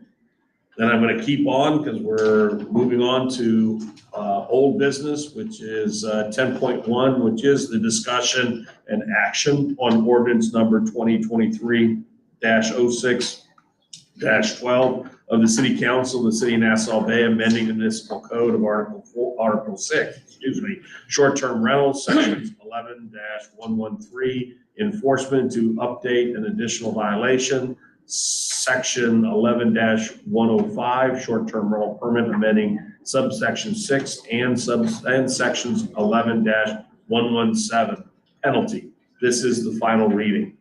Mr. Mayor, I motion that we approve the ordinance number 2023-06-12 of the City Council, City of Nassau Bay, Texas, amending municipal code Article B1, short-term rental, section 11-113, enforcement to update and additional violations, section 11-105, short-term rental permit, amending subsection 6 and section 11117, penalties. There, second by Chase. Any further comments, questions? Then My expectation is that it will go on the website clearly so people can find it, the reporting issue and the new ordinance. Yep, Thank you. that'll work. It's already, you can find it on there now, but you want to make sure it gets updated. Yep. Timely. Yeah, thank you. Then I'm going to call for the vote. All those in favor? Passes, I believe, 7-0. That's great. Just for FYI for the council, if we wanted to make more modifications to strengthen these, you mentioned about whether it's significant or not, and that may go between, whether we can do it in 1 month or if we have to do the 2 readings. Can you help us, We have to read no matter what.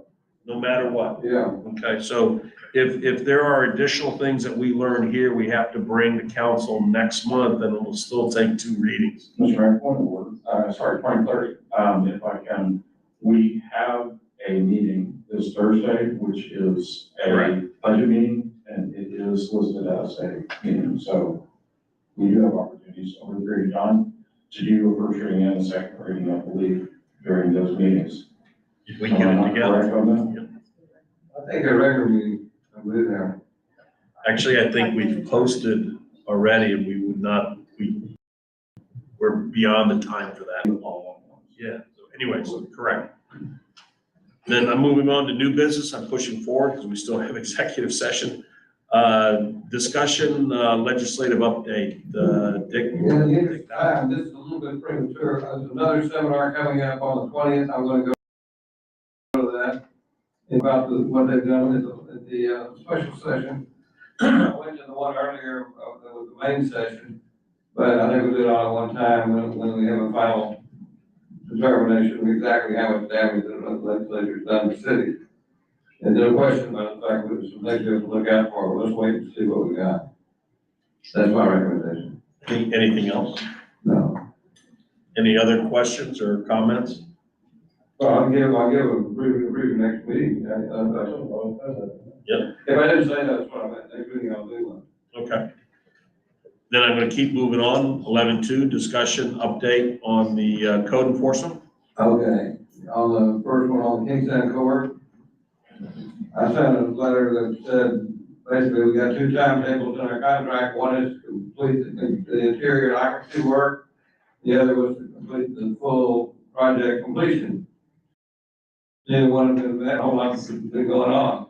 I met with an excuse that we have had some disarray in our building department, and there is some fault there, but not much. But I think we need a meeting there. I think you and I and the owner and contractor need to sit down and have an understanding of what we got and where we're going. Let me put it a little bit more plain. No activity is taking place. They want to blame it all on us, and I said no. And so we're gonna come through. I will say this, there is some fault on ours, but it is not the majority of it. I'm going to push to make sure that there's an accurate time frame, and we're gonna hold them to it, but, the contract stays in February, and the water started a little later than earlier than the power, but all of them have been there for a while, and they still haven't done anything. correct, that's what I'm getting at. They have excuses, but not fully. And clock's ticking, so, okay. 1910 NASA Parkway. I'm not sure what to say there. I've looked at that SUV permit and it was modified by our council. I don't know if anything they're in violation of right now. I don't think there is either, but that doesn't mean we, to me, I would, to begin the process, and one, I just say thank you for getting that into our hands. That's been the forever missing SUP. So it's the one, Roscoe, if you remember, that was modified to take out the number of vehicles that were there, which was really the teeth. Now that it's in our hands, what I'll say here is, and I'll take some ownership. I believe there's still some modifications that we can maybe make that would be across the board to all parking spots. I'd like to get with Dick, but something along the line, and again, don't hold me specifically, but I don't know of many businesses that have the same vehicles in the same place for a month at a time. And while we may have no restrictions right now to that, I believe we should have restriction to that. That's a pipe dream, but it's not the status of where it is right now. It is not. This would be for a future. What I'd like to do is get with the chief, get with yourself, and anybody else who wants to be a part of this. I have some comments just on, sure. Reading this specific use permit and then kind of going through the scene where I think we're still missing the boat here. First is parking spaces. There are no defined parking spaces. Correct. And if he is indeed a repair shop, then it's a public parking lot, and there should be, per our health and sanitation ordinances, defined parking spaces. So we're already in violation of that. And if you want, I can send you which specific one that is, but I do believe that that's in violation. Second, Send the input when you use it. yeah. And second, just looking at how our city defines a junked vehicle, I believe that a lot of vehicles on that property would be considered a junked vehicle. And if it's visible at any time from a public place, or it produces urban blight to the maintenance and development, that hurts the maintenance and development of the city, that language is in there. We also have, if it's not lawful, if it has an expired license plate or doesn't have a valid registration certificate, that's a problem. If it's wrecked, dismantled, which I don't know there are too many there, but if inoperable and has remained more than 72 consecutive hours in public property or 30 consecutive days on private property. So any inoperable vehicle on that property for 30 days violates one of our ordinances. It's actually 9-50. Yeah. So, Good for you. yeah, I mean, it's in here. I think there's. That they painted gray over the fire lane, red fire lane curves, and I believe that's also a violation. So I did not look at that again. I think we really need to get together and go over these things because that's going to need to take enforcement. And just think about that, the one RV that's been there. If it's been in disrepair for 30 days, then that's, because month after month, we keep talking about it. My problem is I don't think it's in disrepair. I think it's in a recreational vehicle that somebody's living there. We just haven't caught them. Slides are out. That's right, just for point of clarity, that is the RV that I mentioned when I was elected, that was parked over in Methodist, that is migrated to that location.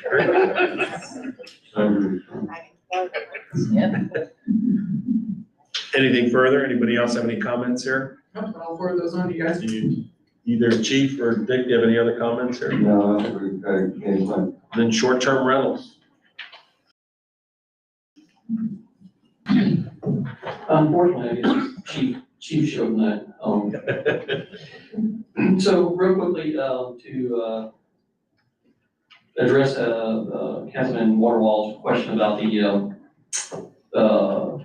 complaint process, those complaints go to myself, one of the city managers in the previous, so we'll have to get that changed, but to the building department, the building official who we don't have right now, and my office manager. So if those complaints go in, they will come through to some of the proper people. I can tell you, the address on Cape Bahamas was one that came through about a month ago, as a complaint, and it was handed over to Tony Russo. Tony Russo went out there, I don't think he made personal contact, but he left some messages on the door. They are registered with us now. I don't know if the process is complete, but they are our registration. So the complaint process does work. So just bring it to speed on that. Were they cited? I'm sorry? Were they cited for not being registered, or we just let them register without citation? We just gave them some educational information and let them register. So, I'm sorry? You have to give so many days to correct the situation. I don't believe that ordinance. I don't know if we have to give, I don't know that we have to give the 10-day notice to, for the violation of the STR ordinance when they're not registered. We can look into that. Yeah, we can look into that. So, the ordinance, looking at the ordinance, the effective or the enforcement portion of the ordinance falls on the building department.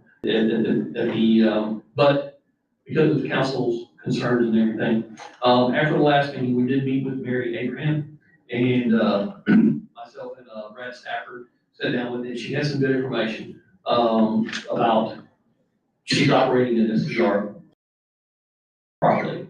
She gave us information she gave us was that the advertising platforms, from what we understood from speaking with her, would not advertise SDRs on their platform if they were in the city that they were required to register and they were not registered. So, as you know, I was out for a couple of weeks and I had officers who did some checking, and had a very difficult time getting a hold of anybody at the two main Airbnb in Verbo. But from what we have found, what we believe we have found is it's a self-governing type of issue. If you check the box that you're registered, check the box that you're not registered, you don't get on their site. Where we're still looking into that. Not sure if that had anything to do with it, but after those calls were made, there's the number of advertised SDRs or rentals on Airbnb, rather than, so I don't know, we'd like to take credit for reducing those numbers. I don't know that we can right now, but there was a reduction in the number of SDRs or rentals on Airbnb since that time. So That's one thing. Of course, we have the issue from this weekend that we're gonna sit down and talk to management company. One of the other things is, Officer Henderson has been tasked now with, I've given him the task of putting together a process of how we identify these individual properties. And the problem that we have is looking at a photograph that's on Airbnb that shows a home. And I think Mr. Gray will back me up, it's not sufficient for us to file charges or to file a case against somebody. So we have to figure out a way to, how do we identify that this Airbnb and the exact address and the home. So we're working through that process to try to figure out the proper way to identify these people properly so that we have, if we file a charge in violation of the city ordinance, that is something that will stand up in court. And not just, this looks like the picture, or this house looks like the picture that's on Airbnb.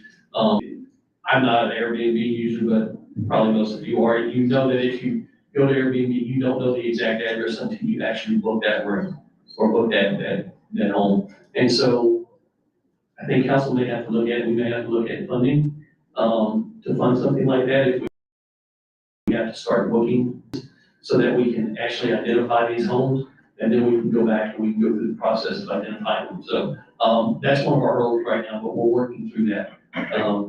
We came up with this issue last council meeting too. I mean, Correct. I would be totally in support of a budget modification, giving $5,000, because I don't think you'd need even more than that. If we want to do more, we can, is to set up a fund that would enable you to commit to signing up a B&B, so you have proof positive that that was a transaction that occurred with a Nassau Bay address. You could do that, yes, that's what you could get their whole phone number. It was $160 for me to do it for one night. And then also, I guess my other question is really. Could I Yeah, go ahead. just finish? Because I've heard something here is maybe a citizen constabulary or something along that line, where we would have citizens that we would, who are volunteers, who may do the same thing and just have the finances, so it's done by maybe something other than police because of entrapment or anything along that line, just having citizens do that. Well, I don't, Mr. Gray can clarify this, but I don't think we have to worry about any kind of entrapment issue. We're not, entrapment would be where we would tell somebody, you can go ahead and operate an Airbnb and we're not gonna come after you. We'll say, yeah, no. But I mean, that's not an issue. We said this last time, I mean, if we need to do that, I would even say under the city, the city manager authority, $5,000 would be something that she could authorize and set it up so that we can get functional to be able to get proof positive, and that should be able to help you guys out. We are looking into setting up that process, and again, come up with the process before you fund it, though. Correct. Identify what you're gonna do before you start paying for it. right. So that's been passed to Officer Henderson and understand that, staff is tight right now. He is still assigned to patrol and has some primary duties to take care of on patrol. So, it's a process that we are working through. Yes. Yes, I did want to ask you a question. So what I'm not understanding is you did say that, you got a report about Cape Bahamas, and then you went over there and that they were not cited for the $500, like we had just passed, it was gonna be $2,000 now, but, so there was no citation issue, they didn't get in trouble for that? No, none of this. Okay, and so, and there was another one that I gave you, which was at the Sapphire, just so people here, if you haven't heard before, the manager of the Sapphire came and told us that they were against the short-term rentals, please report it. I found one, I reported it, she immediately got it taken care of. That would be another person you could have fined or get a citation for $500, correct? Right, that didn't come through us, that went through the management, of the Sapphire, so we didn't get involved in that. Because she went ahead and took care of their, she evicted them under their lease violation. But maybe I'll state it a little differently. When you look at a policy of going into a unregistered B&B from a standpoint of citation, what is your policy then? How do you decide, and what is the decision or criteria? We don't have a policy right this minute. That's what we're putting together. Is policies and procedures of how do we address this and what do we do? So If somebody's speeding or something like that. It's officer, in the example that you're giving, the speeding, it's officer discretion whether or not they want to issue a verbal warning or a written warning or a citation. So you're looking at establishing rules of engagement, I guess I would call it. So, For lack of a better term, yes, sir. I mean, this is, again, I'm going to speak for council, but slap me down there is I believe consensus is that we'd like to see more, citations, to have penalties, to make sure people register. And I have a real interest to make sure they have that insurance policy. Yeah. I agree. And then we can certainly put that in policy. Again, the enforcement portion of the ordinance falls on the building department, but being that's an issue right now, we've taken up that we're gonna start looking into it. So, but I also remember you put forward a proposal to have an officer that we train to be able to do that on a pilot basis. I would think this would be something that would be right up the alley of some of that trial basis to be able to get some of these done, because and that's assigned to. Yeah, okay. Chief, just quickly, you said you've been working on a policy. How long have you been working on that? And what have you all done to get that going? About a week. About a week, okay. About a week. Yeah. So it's a process of issue of trying to find out if we can actually keep these unregistered SDRs off the platforms. If they can't get advertised, then they can't do business. And that was being handled. That took a couple of weeks today. And trying to get a hold of somebody, Airbnb or Verbo or somebody, as we all know, you try to get a hold of somebody at Lowe's or Home Depot, and it's just, yeah. So, yes, ma'am. Chief, if I can real quick, I do believe that there is, some ordinance and occupancy per kind of bedroom or home inside of, Nassau Bay that, I believe if you look, I'll just use the one in Swampy as an example. I think, how many people, there were 12 people, I think, involved in that home that were there. They're not of the same family.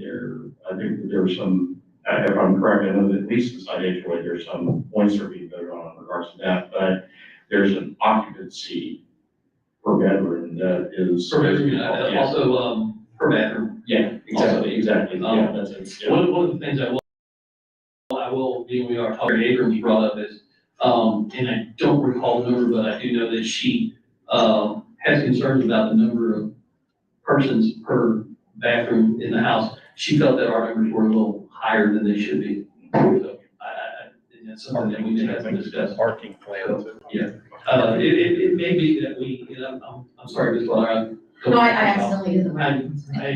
No, I'm gonna get to you. Okay. It may be something that maybe we look at forming a committee along with some of the STR operators that are performing properly to bring them in. That's one of the things that she mentioned, that Galveston has formed an education that works with the city to try to handle some of these. So that may be something that we would look at. One thing I can say, at least I'll use Cape Bahamas as an example, is that curve there, you can't see around it. It's very difficult, and having cars parked stacked along those sides makes it quite dangerous.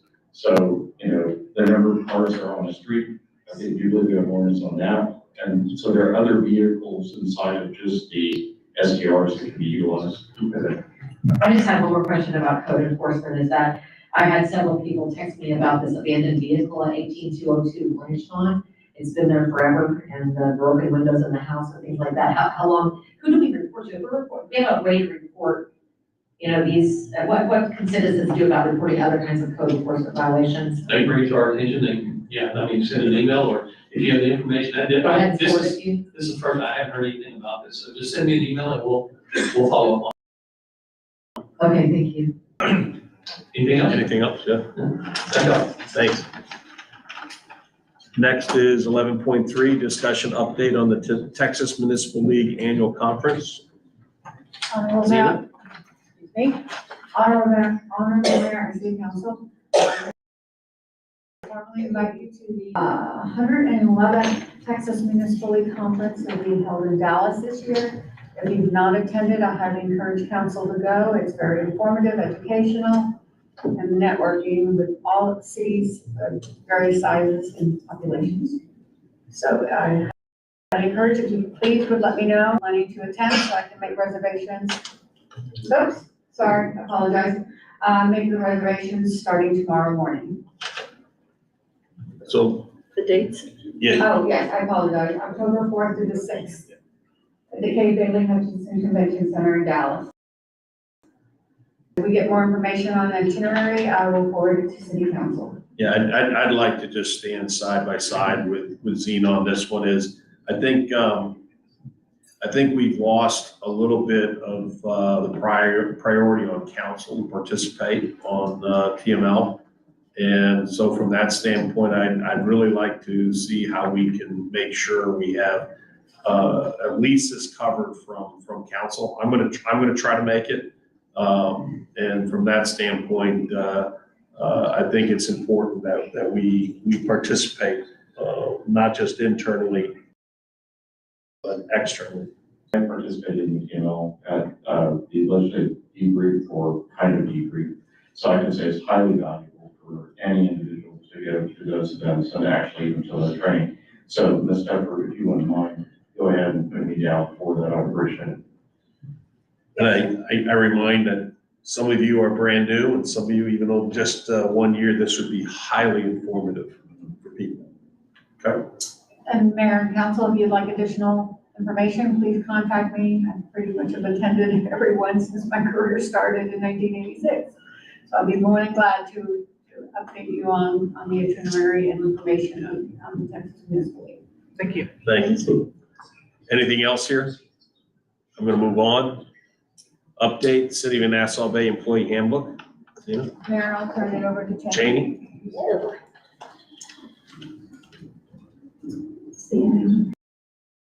Good evening, Mayor and Council. I haven't got a chance to meet you yet. I'm your Human Resources Director.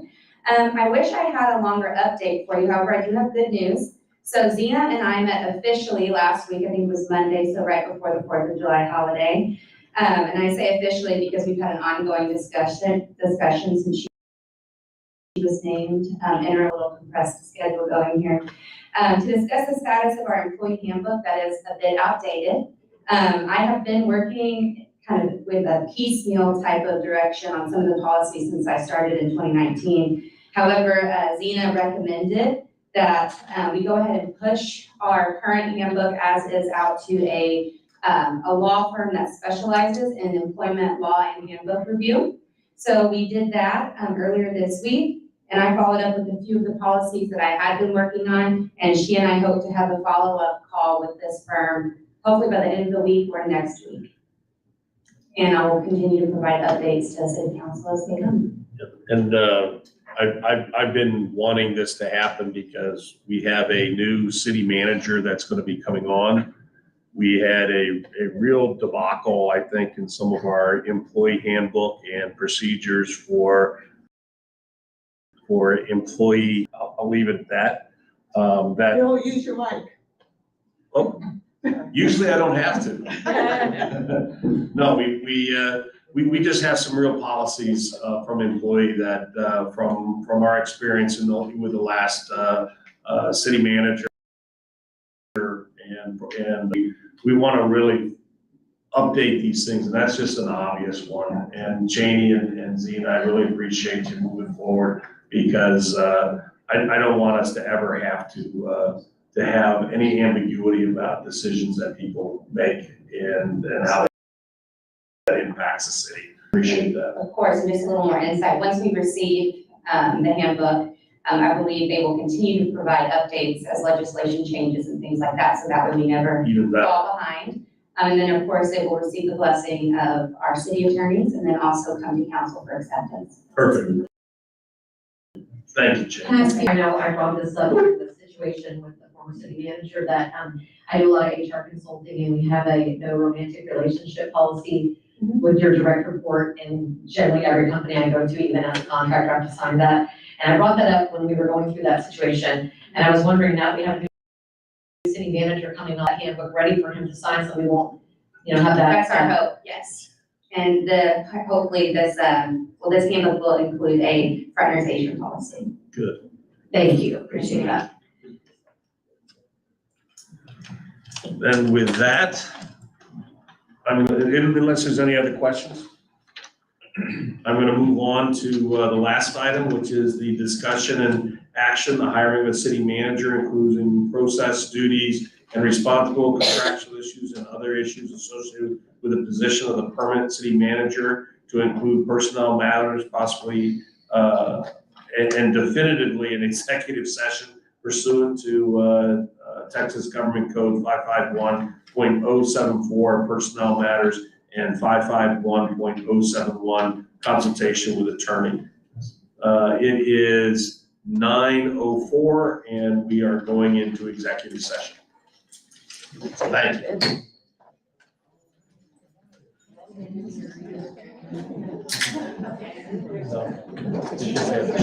So, and just for everybody here, just again, because we didn't want to have a thing on staff, we're going to go back into the executive session. Are we off? Oh, no, we can't turn it off. That's right. We can't turn it off. No, that's why we're going just to keep it so that we don't have to. You don't have to.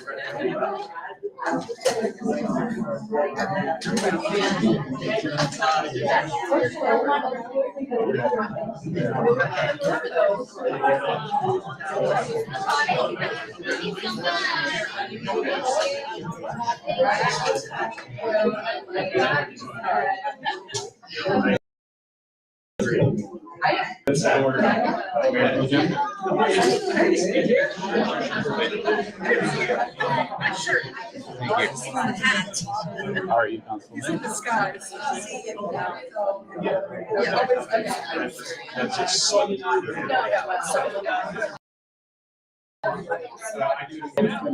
I agree. So grateful.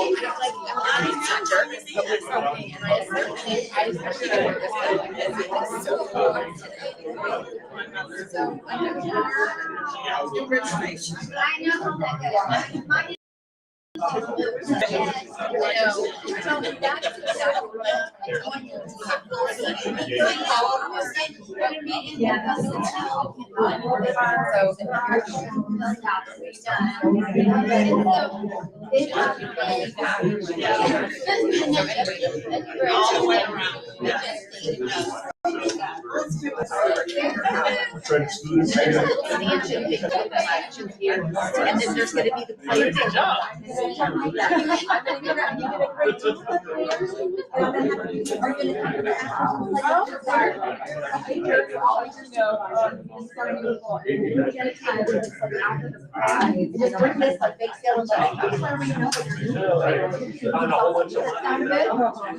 I'm so excited you're coming up here.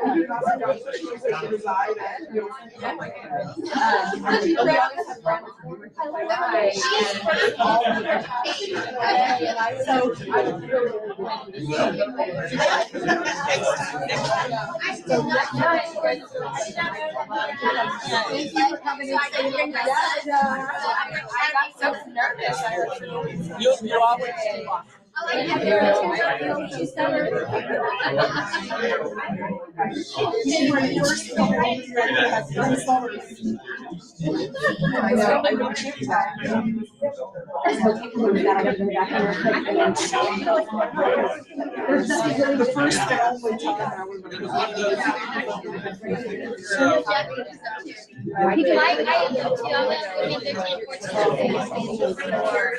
You'll be the players.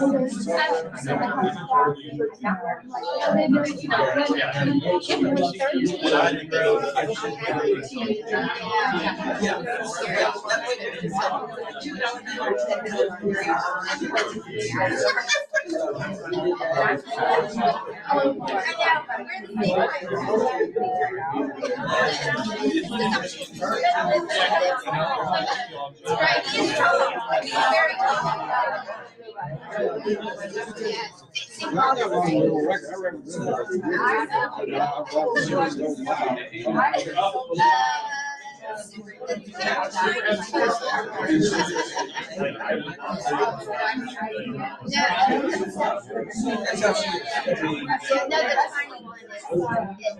have a tiny one.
People on council, let's head back to and Dick.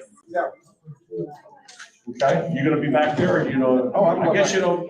No, I'm You don't going. have to. Yeah. Where are you gonna go? So, yeah. Oh, we're going back to the room. We're gonna go back to the back room. You know that. Okay. My view, still, I am. I gotta do this. Thank you. Thank you. Yeah. You don't have to- They're going to the, oh, okay.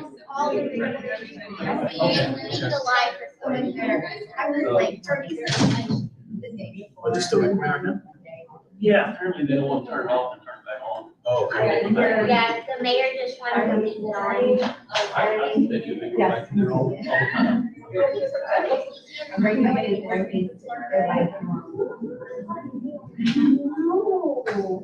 mean, my friend was there, they were coming to visit you. Right, something, so.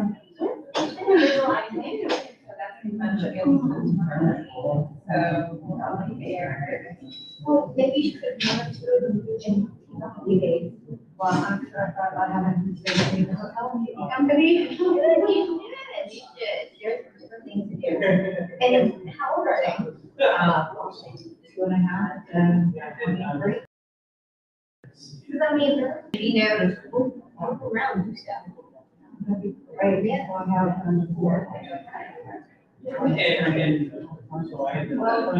11, 17, 17, yes, 18. 11, 12. I could think, you know, we go to the pool and. Yeah, Princess Violet. Yeah. Fine, I talked to my daughter today. Oh, my goodness. Very good. Get ready for school again. I know, but this are just, you know, maybe a week, just 2 days. Yeah, no, I told them, March, I wanted to. Yeah. Okay, well, stop. You gotta go to the office or that? Yeah. I don't know, we're going to Florida. The weekend or something. Yes, yes. I gotta have 3 over here, 4 over here, and then 1. Maybe they can spend a week and then you can bring back the, you know, the lot.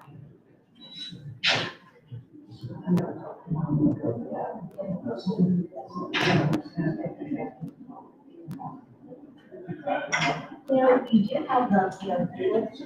Yeah.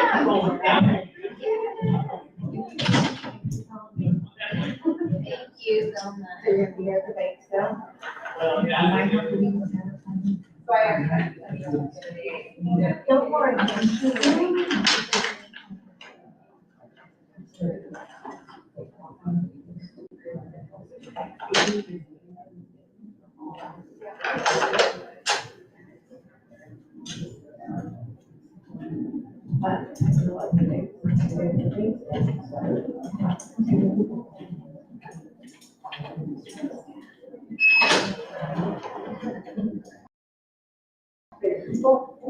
Okay, me too. Okay, thank you so much. Take care. You have a good night. You have a wonderful.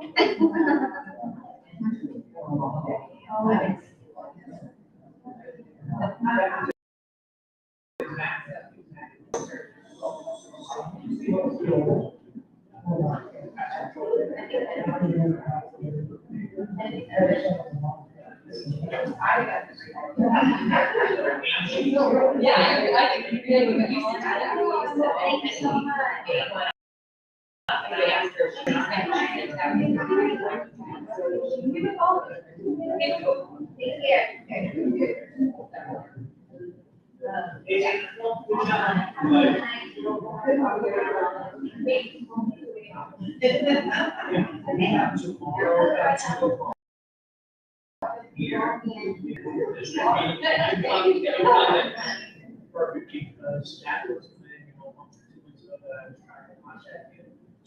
minutes from there to put on our website. So, see you tomorrow. You did, you did. And I appreciate it. I was in Seattle, and I just, but then I saw you, and I saw you, and said, thanks for reaching out to me.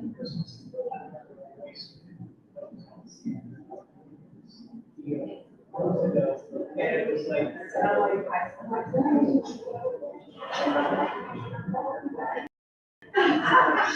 she didn't have.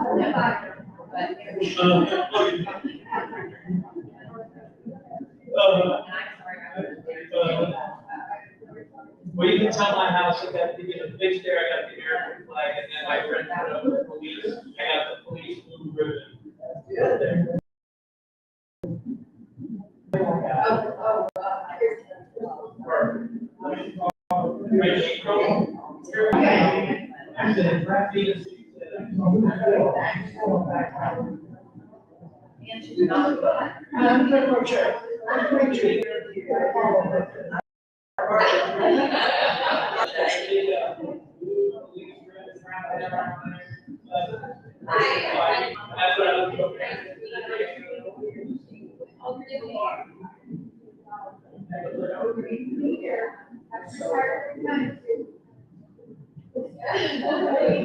I think you said a lot about it. Oh, later. You do that.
Hurry up and watch it so you can tell me if it's too unhinged for you.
Coming back.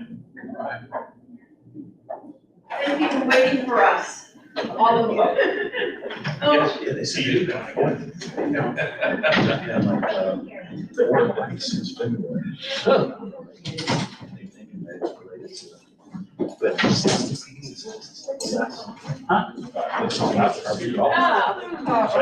Oh, good. I did. You drive as fast as you can to put you in.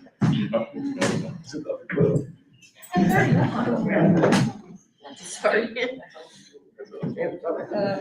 I do drive on the wrong? It's been a long, sorry, I just wanted to make that more for you, Jason.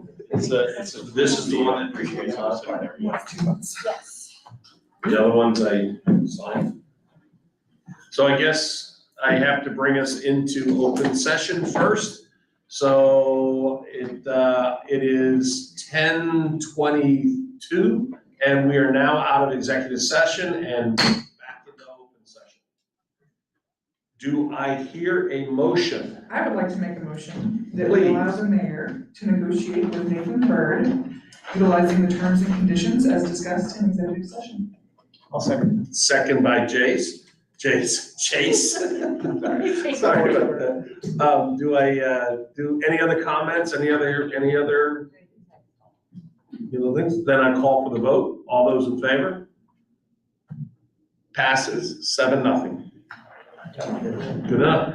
And I will say this, I would like to just make a comment because, I want to say just, if Nathan, Don, or Michael are listening right now, we enjoyed meeting you. You are highly qualified individuals. This was probably one of the toughest decisions that we've made. And, I just want to thank you for the time. It just was a very hard decision. Everybody was very, very talented, and I thank you for investing time to get to know us. So thank you. Do I hear a motion? Mayor, motion adjourned. Do I hear a second? Second. Second by Michelle. Or was that Sarah? Second by, Let Sarah have no, it. second by Sarah. Then, all those in favor? We adjourn. And